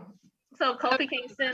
So long, so I'm out. No, you're good. So Kofi Kingston's a good person to bring up. He had an 11-year career where he always came this close to getting a championship, and he never even got the opportunity to fight for it. When he finally did, and he won the championship during WrestleMania, it was for the most recognized belt, and it wasn't main evented. And he lost it the next night. So, Annie, we talked about it scripted. This is something that writers have complete control over, and you've somehow missed the boat on capturing your audience with the people that they're obviously buying the merch for, they're rooting for, and they're obsessed with. Roman Reigns he's cool. I'm not going to doubt I want The Rock to come after me because they're cousins. But he's main evented WrestleMania the past 4 times. He's almost like the Samoan Hulk Hogan who main evented the first 5 WrestleManias in a row. He's good. He's only that good because you keep forcing him down our throats. Like, you can't deny how good somebody is, but you got to not risk the roster. So they make him be the face of that part of WrestleMania? He is the face. Like, they won. Yep, he's the face of the whole company at this point. Roman Reigns, you said? Yep. He's the one that just beat cancer or something, right? Me who? Is he the one that just beat cancer? Yes. Recently? Yes. I mean, I guess that could be part of it too, someone a big word about that. Fred also said it's good that Bobby Lashley's getting his shine now too. Let's just hope he doesn't lose it to Drew McIntyre tomorrow, because they love to give us the belt and take it right back. I'm surprised Sasha Banks had it this long. They've written in her story that she doesn't know how to defend a belt, but if you write it for her to lose it, she's got to lose it. And that's why she stepped away for a good 6 months. Well, she was tired of winning belts and getting them yanked away from her. So she said, I'm gonna go take a beach vacation and y'all call me when you know my worth. And she's been champion for the past 3.5 months since she's been back. So do they give it and take it right back for money's sake? You know, it's a business when somebody has to try to have a rematch or this and that. It's all about money on their part. So is that the main reason? Keep the interest? No, because you can have them fight and not win and still capture the fans. You can have them fight. Sometimes it's how they lose that pisses you off. Like Kofi Kingston had a 3-second match and lost the belt. You couldn't get him like 3 minutes. The belt in 3 seconds? Well, it was Brock Lesnar, to be fair. But I mean, it could have been written with more respect to his character, considering you've made him wait 11 years for a shot. I think Fred asked about my favorite current wrestler. Honestly, I'm still waiting for CM Punk to come back. I'm obsessed with the roster as it is. Everything's a lot more well written than it was before, but I'm still waiting on CM Punk to come back. I still have the shirt in my closet. I'm ready. You and my husband were just talking like a week ago that growing up they used to make those pillows of wrestlers and you like pretend you're like boom, you know, like that was so fun. They still make them. They still do. Oh my! I'm gonna have to get my daughter one because those things were so cool back in the day growing up. Just a freaking pillow, but whatever. Are any wrestle moves used as dance moves? Can Purple Rain use that in her trap Zumba class? Absolutely. I'll send you some links. Hey, let's get it. I'm always ready. Okay, so once this historic match takes place, what's gonna happen next as far as when the women or men side with WrestleMania? Like, is it hype for something else, or a few months go down, did something else come up, big match? Like, how does this work? I mean, there's rumors that Brock Lesnar may come back because Bobby Lashley got the belt from him, I believe, or something happened. I can't remember what it was, but Bobby Lashley is the last like beef he had before he left. So there's a chance he'll come in. I'm willing to bet that this will be Edge's last WrestleMania. So they're going to hype that up. Everybody who's like me that remembers the nostalgia of like Edge in his prime, having a neck injury, being out for 10 years, coming back to get your belt. They'll probably give him the same respect that they gave like Daniel Bryan when he came back. I'm just glad The Rock doesn't have a movie out right now where he would just come back and take the championship and have it for the next 3 months. Okay. He's gonna be playing Black Adam. DC movie, so who knows? Why? I'm willing to bet Joe. Trust me, as soon as that hits trailers, he's gonna pop up and he will win the championship. Yeah, they just start. No, and he interrupts the storyline anytime he has a movie. Well, wait a minute. How? When do you retire in wrestling? What's the average age? When do you stop them promoting you and you call it a career? Like, when your body's tired, when your neck breaks, or when they get done making money off of you. So if you're 50 and they still make money off you, they'll have you out there in the ring with somebody. Goldberg was out there last year. He's 60. Dang, they gave him the AARP card for that one. Yeah, Fred said there is no average age, and then he asked also, well, he just said Undertaker was almost 70, and then he said, "Are you a fan of the AEW?" I like that they took the wrestlers who did not get the respect they deserved in WWE and gave them a better platform and probably better pay. So I think that that's something Dusty Rhodes is probably smiling down on Cody, and he's just super happy and excited that the legacy's living on in 2 different brands. So I'm excited for AEW. I'm praying for a Monday Night Wars. Like, I just want somebody to ride down on a tank and crash a live show. That's all I want right now. Please, do tell. What's the difference? AEW and what's the WWE? AEW is just a newer brand. So WWE's been around for so long. If anybody remembers WCW, basically that dissipated, and the people who brought you WCW came together with Cody Rhodes and started a whole new event. Normally, like Monday Night Impact or other smaller brands will come out and they won't really have the capacity to compete with WWE, and they end up on like an off-brand or not so watched station. And AEW competes for ratings very heavily, and it almost gives you a full solid week of wrestling because WWE has Monday, Wednesday, and Friday, and AEW has the alternate days. So it gives you the chance to watch both and not have to choose, but they do give you almost a higher quality of wrestling with a lower quality of it being scripted. So they're actually giving you probably a better quality show versus all the talking that you get on WWE. So AEW has less scripted and it's more quote unquote action. Like, why? Just curious. Like I said, I'm not into wrestling. I just remember when I was little, my brother used to watch it. I didn't know it was fake until I got like a teenager. But why does it have to be scripted? Why they can't make them just be themselves and go out there and wrestle? I mean, they're probably boring in real life. That's a crime. Intentional violence is a crime. You cannot just be like, hey, people gonna assault people, we gonna film it. That's a crime. But they play with MMA is damn near cutthroat. I mean, they ain't no joke with MMA stuff. That's assault people, technically. Look how they doing. They'll toe everything. There's nothing off guard for real with MMA. But it is so intense. In MMA, they do not have barbed wire matches and like throw people through tables. Before they got famous, they was doing it, I bet you. Before they finally got a paycheck, they was out there doing it. And before they got paid for it, it was a crime. They didn't get caught, that's all. Look, it's still a crime, whether you get caught or not. I just wonder, because when I found out this stuff was fake, I'm like, if it's not like movie acting, if it's not a scripted show, why is wrestling scripted? But okay. Entertainment. Get their feelings when you talk about is fake and scripted. That's why I want to Look, if you gonna put me through a table, I need advance notice and I need you to practice. I need my money. No, ma'am. Those are fake props anyway, right? None of them is real. I'm gonna take you home when I get done. You said what? Those stuff are props. They're not real, are they? I'm sure it's like the boards you break when you're doing like some form of martial arts where they're like soft wood so that they, so kids don't get their feelings hurt. When it still hurts, that's for sure. I mean jumping off of a 50-foot cage. Right. It hurts enough. Or whether it hurts enough where I don't want you surprising me with it. I need it in a script. Just barely hanging. Like, no, thank you. I'm not about that. I'm scared of heights. No. One I can't stand it. What's his name? Seth Rollins. Can't stand that guy. He's got a cool walkout song, but if it's the same, but I can't stand that guy. He's so annoying. Bunny, you trying to get people killed. I'm not over the script writing. I'm not over the talent search. I'm not over player development. How am I getting them killed? I'm not even. Because you talking about why they need a script. Because if I don't know you about to murk me in my face, or I don't know you about to spit on me, this is not gonna go how you want it to. And damn all these rules.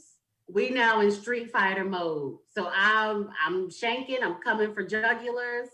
I'm cutting femoral arteries. I learned about NCIS. I'm going. Wait, MMA is not. I don't know in advance. And they getting beat down, right? MMA is not scripted. They getting beat down, but they getting paid more money, so that's why they're like, okay, I'll take this for what it is. I'm assuming MMA fighters get paid more than WWE fighters. They're not wrestling they're not fighting as often, right? So you figure wrestling puts on like 2-3 events a week. Yeah. Whereas an MMA fighter is like 2 or 3 times in a whole year. Their rounds are not as long, so you get. The last time I watched wrestling, like, what's the one where all the people go in and it's the last man standing? The Royal Rumble. That's the whole hour. Yeah. Like, that's a lot of time to not know what the outcome is supposed to be. We gonna be there fighting for days. if it's not predetermined and it really is about who is there till the end and who gets the last paycheck, that would be an 8-day event. That sounds like Hunger Games, ma'am. Right. This is what you proposing. I'm just saying. Hunger Games is very. Money wants Hunger Games, real life. Let's do WrestleMania Hunger Games edition. I'll take that. Yo, if Vince takes your idea, we better all get paid. Ooh, I shouldn't have said this publicly, huh? Dang. Right. Hashtag trademark. There you go. Intellectual property. Come on. I gotta do something with this. Tell me that wouldn't be tight though. I mean, you ain't have to be a wrestling fan to see that. Like, of course, give them ahead of time, like y'all saying, so they don't get killed. Give them ahead of time of these are your things that's gonna I don't know, the props you can use or whatever, just give them hands up, but still, the survival of the fittest, yeah, that's quite entertaining. Especially since I'm not into wrestling, I'll watch it. Joe, you don't watch it anymore, but will you get back into it if it was a Hunger Games edition? No, I would not. Oh, Annie, come Hunger on. Games edition. Consistent. Joe would then. She would tell baby Joe to get into it since Annie don't want to get into it. Yes, I would not.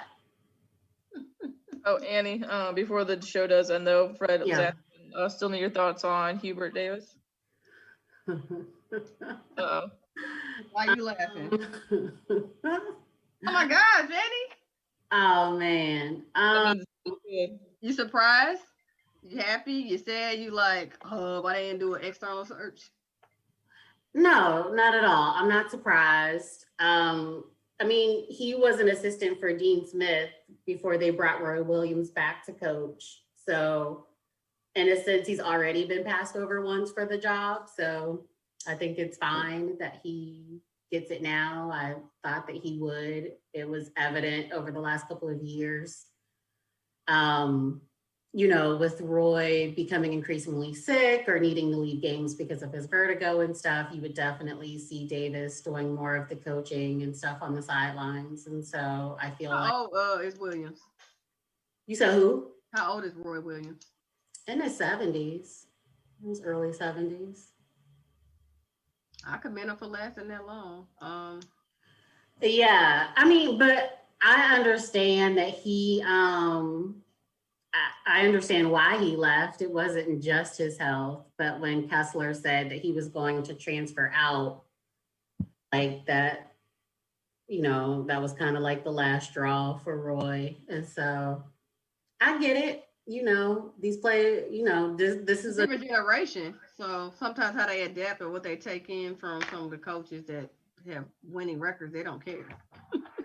right. So yeah, so I understand, like, if that's not how you want to coach, if that's not how you think of coaching or think of basketball, so you're like, you know, I ain't trying to deal with these new dudes. You know, and I got health issues, and I'm in my early 70s, and I got nothing to prove. Like some of them do it until they damn near in the grave. It's like, come on, like give somebody this opportunity. What more can you prove? Like that's how I feel with Tony La Russa managing the White Sox now. This man ended his career in St. Louis the first go round or second go round. He walked Albert Pujols on Sunday Night Baseball like Albert's in his prime still. What?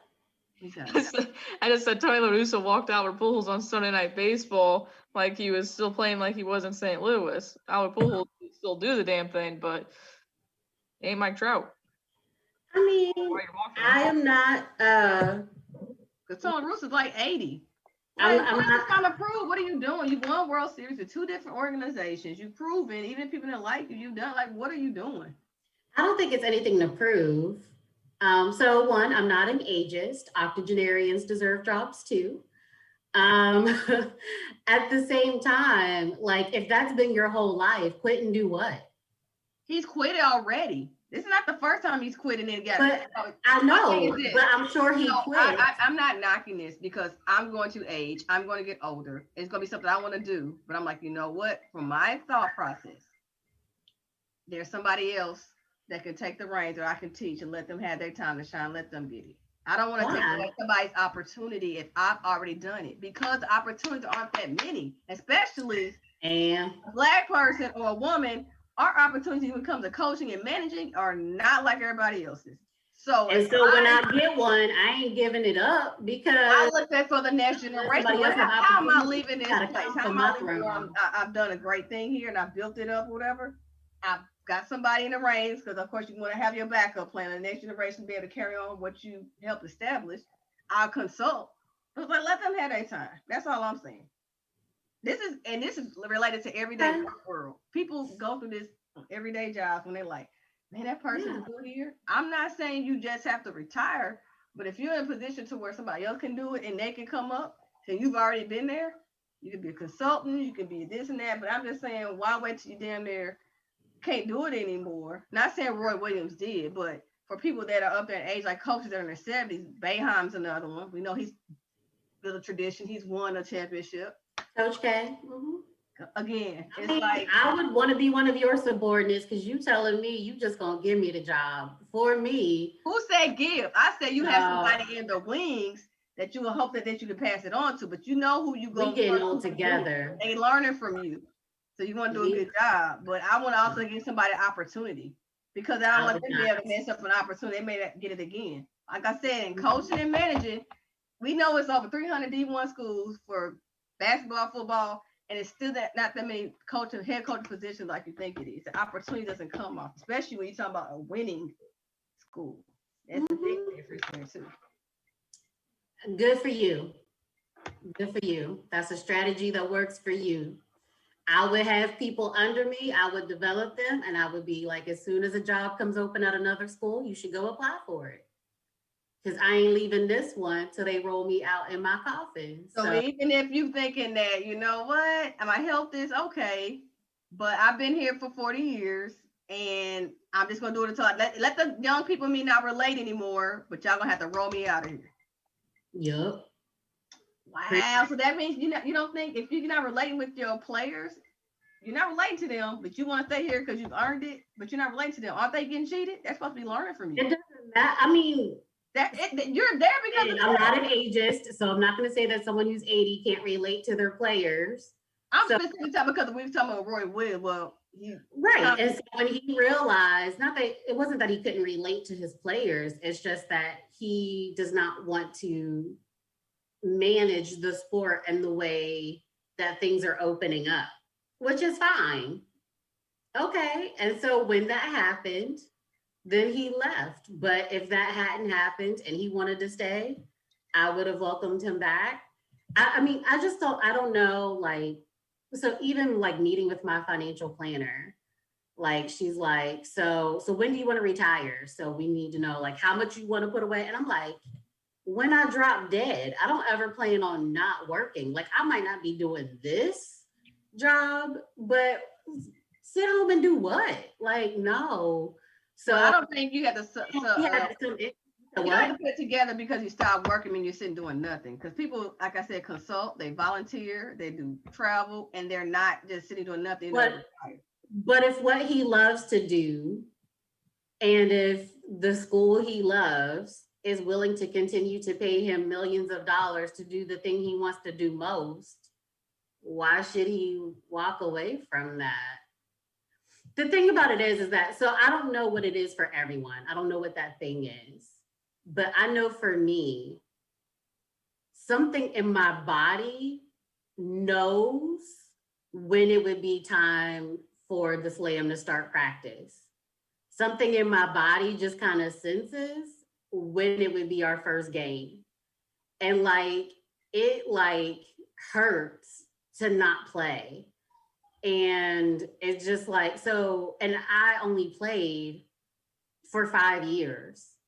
If I've been attached to football or basketball since I was 18, 22 years old, and that's what I've done for literally 60 years, there's not going to be anything that feels right to get up in the morning and do, but prepare for a basketball game. There's not going to be any volunteer experience that compares to preparing for a basketball game. Bless you.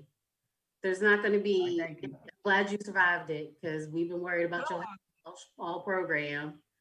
You know, there's not going to be anything that compares to no consulting thing, no nothing that compares to that. So I completely understand why these coaches don't walk away earlier, because it's like, walk away and do what? And you've been doing this every day of your life for 60, 50 years. Nothing's going to compare to that. Nothing's going to feel right to your body but to do that. I don't know anything about this topic, about the basketball coach, but Fred also asked, is the transfer portal exposing that these college athletes are too entitled / spoiled and can't handle adversity? Not at all. It exposes the NCAA for what it really is, which is a business. I was going to say, because I mentioned this in the last week, what are they getting this idea from? well, we see the NBA players, or you want to say NFL and MLB, NHL. Do they not do free agency and be like, if I don't like it, I want to get traded, or I want to hit the free agent market and leave? It happens before then. Sometimes I think though, the free agency market and all of that was not a thing big in the 80s. Trades have been there in all these sports. But free agency has in the like 90s and more than 2000 on has been a thing now. And it's not going away to where everybody has that option. It's just here to stay. So with the transfer portal, that's on a minor league level to me.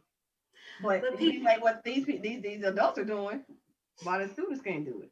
No, I think that people are pointing in the wrong direction. These changes in the NCAA and like in terms of like transfer portals, transferring schools, those sorts of things, that has nothing to do with professional sports.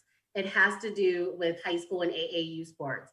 Kevin Durant played for 3 different high schools before he went to San Diego State University. Most of these basketball players, you look at LaMelo Ball. What do you think, even with high school though? Again, they're not knowing that these NBA players are doing it. Forget what's going to college, high school. They're not just inventing it. I mentioned that last week, and they was like, well, no, that's up to the parents.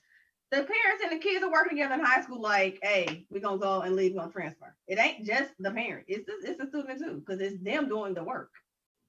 Right, but they're also minors at that point. So it would be solely the parents' decision to say, you're no longer going to play for the public high school. You're going to go play for this private school. It works both ways. I just said the player is doing the work. So if that player says, man, I ain't feeling the coach no more. I'm not doing this and that. I'm ready to leave and go here. They'd be like, oh, okay. They know it. That the parents at the time don't know what the culture was going on. You gotta realize they're doing. So your daughter can come to you right now and be like, I want to go to a different school, and you be like, well, you the one doing the schoolwork, so I guess we gotta go. I don't think y'all realize it, and I've seen and been around AAU teams and stuff. I don't think y'all realize how much influence where the kids know and tell their parent, hey, boom, boom, boom, or hey, that kid going to that school, mom, I'm trying to get that scholarship. I will have a better chance if I team up with him in high school. I mean, it's the AAU coaches that are doing that. I dated an AAU coach, and someone who coaches for a team. Oh shit, he's gonna be mad if he hears about this. He's coached for Nike and Adidas. I don't remember which one he's coaching for now. He was coaching for the other one when we were together. We're still close. Mm-hmm. Like, it's the coaches who are telling you, like, your child should go to this high school. This high school is going to be more visible. You should transfer to this high school. Play for this AAU team this year. Play for this different AAU team this year. The kids they're kids. And this literally starts happening like middle school. They're not savvy enough to know where the top 50 prospects are going to go play high school, or which AAU coaches pipeline ties to these programs or to the G League. It's the AAU coaches who are plugged in, and they'll that's their job. Your son to do this, right? And I don't have anything against this. Make your money, young man. I'm for it all. Transfer where you want to, go where you want to, work where you want to, leave when you want.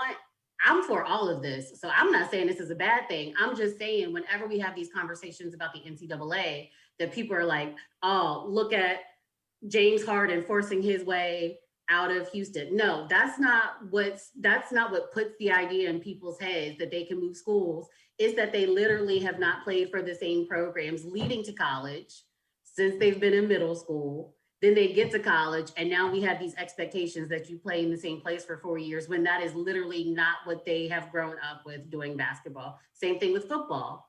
Well, more of them have than haven't. In high school, go to different places where they know that these particular schools have these coaches have these inroads with these D1, recruiters and programs and those sorts of things. And so this all starts in middle school. It's not the pros that are leading to these changes. It's middle. But think about it. In today's NBA, where do most of the pros started? At AU, middle school. So they know from back then to switch up, to team up, I don't know. They didn't start that. They were not 12-year-olds getting together that was like, how we going to change the NBA? We as 12-year-olds are going to decide that we're going to go to these different AAU programs and we're going to do this. Like they may be able to, as adults now, reflect back on what that meant. But I am not saying that 12-year-olds are making these decisions. I just said people don't give them enough credit. The parents, of course, being a good parent, you're running your household, you're telling your kids where they're going to school. But also when kids transfer in high school for sports reasons, parents, of course, on board, they got to approve it. But if the player brings it to them or the parent brings it to the parent, it's like, hey, we need to do something because we're trying to get what? The ultimate thing is the D1 scholarship. And once we get to D1 scholarship, what's the ultimate thing? If they really want to consider going to a professional level, what give us the best exposure? I mean, I just said kids get. And these are some new parents because I couldn't even convince my mother to give me McDonald's without an edict from the Supreme Court. I gotta realize some of going to their mothers talking about we're moving literally somewhere else in the state, and you're letting a 12-year-old run your household like that. That is just something that Tina Detweiler would just never allowed. That's correct. I couldn't negotiate a curfew, let alone tell her, you know what, Tina, we not living in Chesapeake no more. We going to Richmond now, so move. Very cute. Make sure them dishes are done and that chicken's out the freezer and get your ass about my face. Right. Some parents will be like that, and there's some handful that are not because they're more engaged into getting their kids the ultimate from middle school to high school to the D1 level. I mean, we wouldn't have all these. They only know that because of the coaches. These 12 wouldn't have all the AAU teams. We wouldn't have all these trainers for our kids in fitness. It's training early. And I'm not looking just at basketball and football. Baseball, they doing it too. We know it doesn't get the exposure as for a collegiate level like the basketball and football, but they're doing it too. I just said the transfer portal overall, it's opened up the floodgates. People want to go where they want. It's a business. Good. It's not going to be stopped now. People are not going to try to stay. The general more successful teams in March Madness basketball are teams that have been together for at least 2 years, 3 years, and 4 years. The one and done popular schools, such as the Dukes, Kentucky's, they do well in the tournament too sometimes, and sometimes they don't go far. But you got to understand, everybody, y'all, because you got 5-star recruits, don't mean y'all going to play good. And you know, with March Madness, especially the first 2 rounds, you don't know who you're playing, and you only got like a day to prepare. But if you don't have certain things, you don't have that chemistry, that does make a difference. But a lot of the schools that tend to go further are the Cinderellas because they play with each other 2 and 3 years. Although Baylor just won the championship, and I think 3 of their 5 starters were transfers from other schools. So, oh wait, I just saw in the comments that someone talked about Baylor was full of transfers. Yeah, exactly. Like they hadn't been playing together. They were a bunch of transfers. Yeah, you will have that. Current champions. You'll have it because Gonzaga's a team that they have consistency though. So you will have a right, but their star player is a one and done. Their star player is a one and done. So that's not one player, a whole team. I'm just saying you have blue bloods that are still successful with being one and done teams, and then you have some that consistently play. Overall, more of the schools that don't have the high profile people tend to have people that are there more than 1 year playing. Transfer portal makes it happen wherever they want. It's a business. We all know that. I hope these players get paid. We'll see how that whole legislation comes about as well. Last but not least, before we get out of here, ladies, what are y'all plans for this upcoming weekend? I mean, I'm watching WrestleMania. It was Kawhi Leonard who went to San Diego State, not Durant. They're always in a March Madness every year, though. They're good. You said what, Cherita? You said plans for the weekend? Uh-huh. I'm watching WrestleMania. Park day with the baby during the day, come back, park it, do it all over again on Sunday after church. Okay, so we got to tune into social media to get your thoughts about how you thinking the match went. Nah, you're going to tune into my text messages. You know I'm off social media.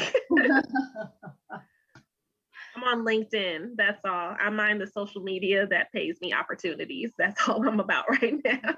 She said where that money reside, LinkedIn, I got you. You. What about you, Jobo? We've had a couple longer weekends, last 2 weekends. So I think we're just going to relax. Maybe have a bonfire if it doesn't rain, watch some ball games. That's about it. Spend time with Mia. baby Bova. She'll be 4 months soon. So yeah, just spending time with the family and relaxing, honestly. Good old fashioned R&R never gets old. Oh, what about you, Miss Annie? It's my birthday. Oh, turn down for what? Okay. So I'm going to Orlando to spend time with family. Okay. Hey, darling. That's Miss Carmen. Hey, Miss Carmen. Hi. Say hey. Hi, TT. Aww. Oh, she's so adorable. Oh my gosh. You still in Tampa, Annie? Space. But I'm sorry, what was that? You still in Tampa? Tallahassee. Oh, Tallahassee. Okay. So go to Orlando for the birthday with fam. Okay. Sounds fun. Is Orlando opened up with more activities and attractions? I'm sure that they are because Florida is pretty much open, but I still got common sense. So I'm with the fully vaccinated. Is she a Delta?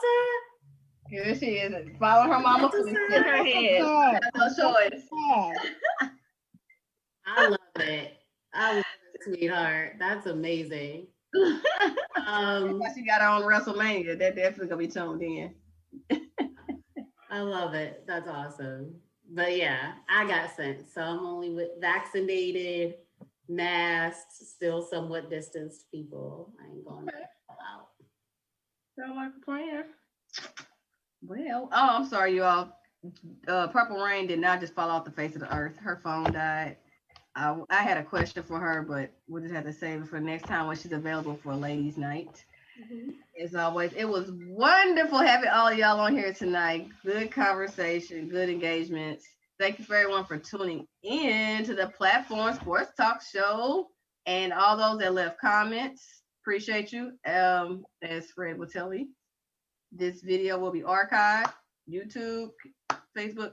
Check it out and subscribe. And when you're subscribing on YouTube, click on that bell, because you will be notified when we go live. Next week, back in action, the men, of course.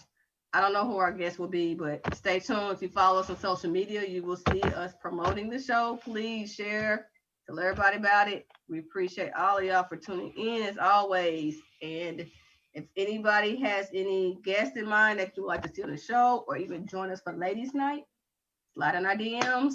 Let us know. Until next time, ladies, it's been fun. Bye, guys. Gotta run. Don't show that P when it's Cardinals. STL. No P. STL. So represent. Stay on, ladies. Well, we're about to roll on out of here. I don't have any theme music for you all, but hopefully Fred in the background holding it down and play some music while we go on out.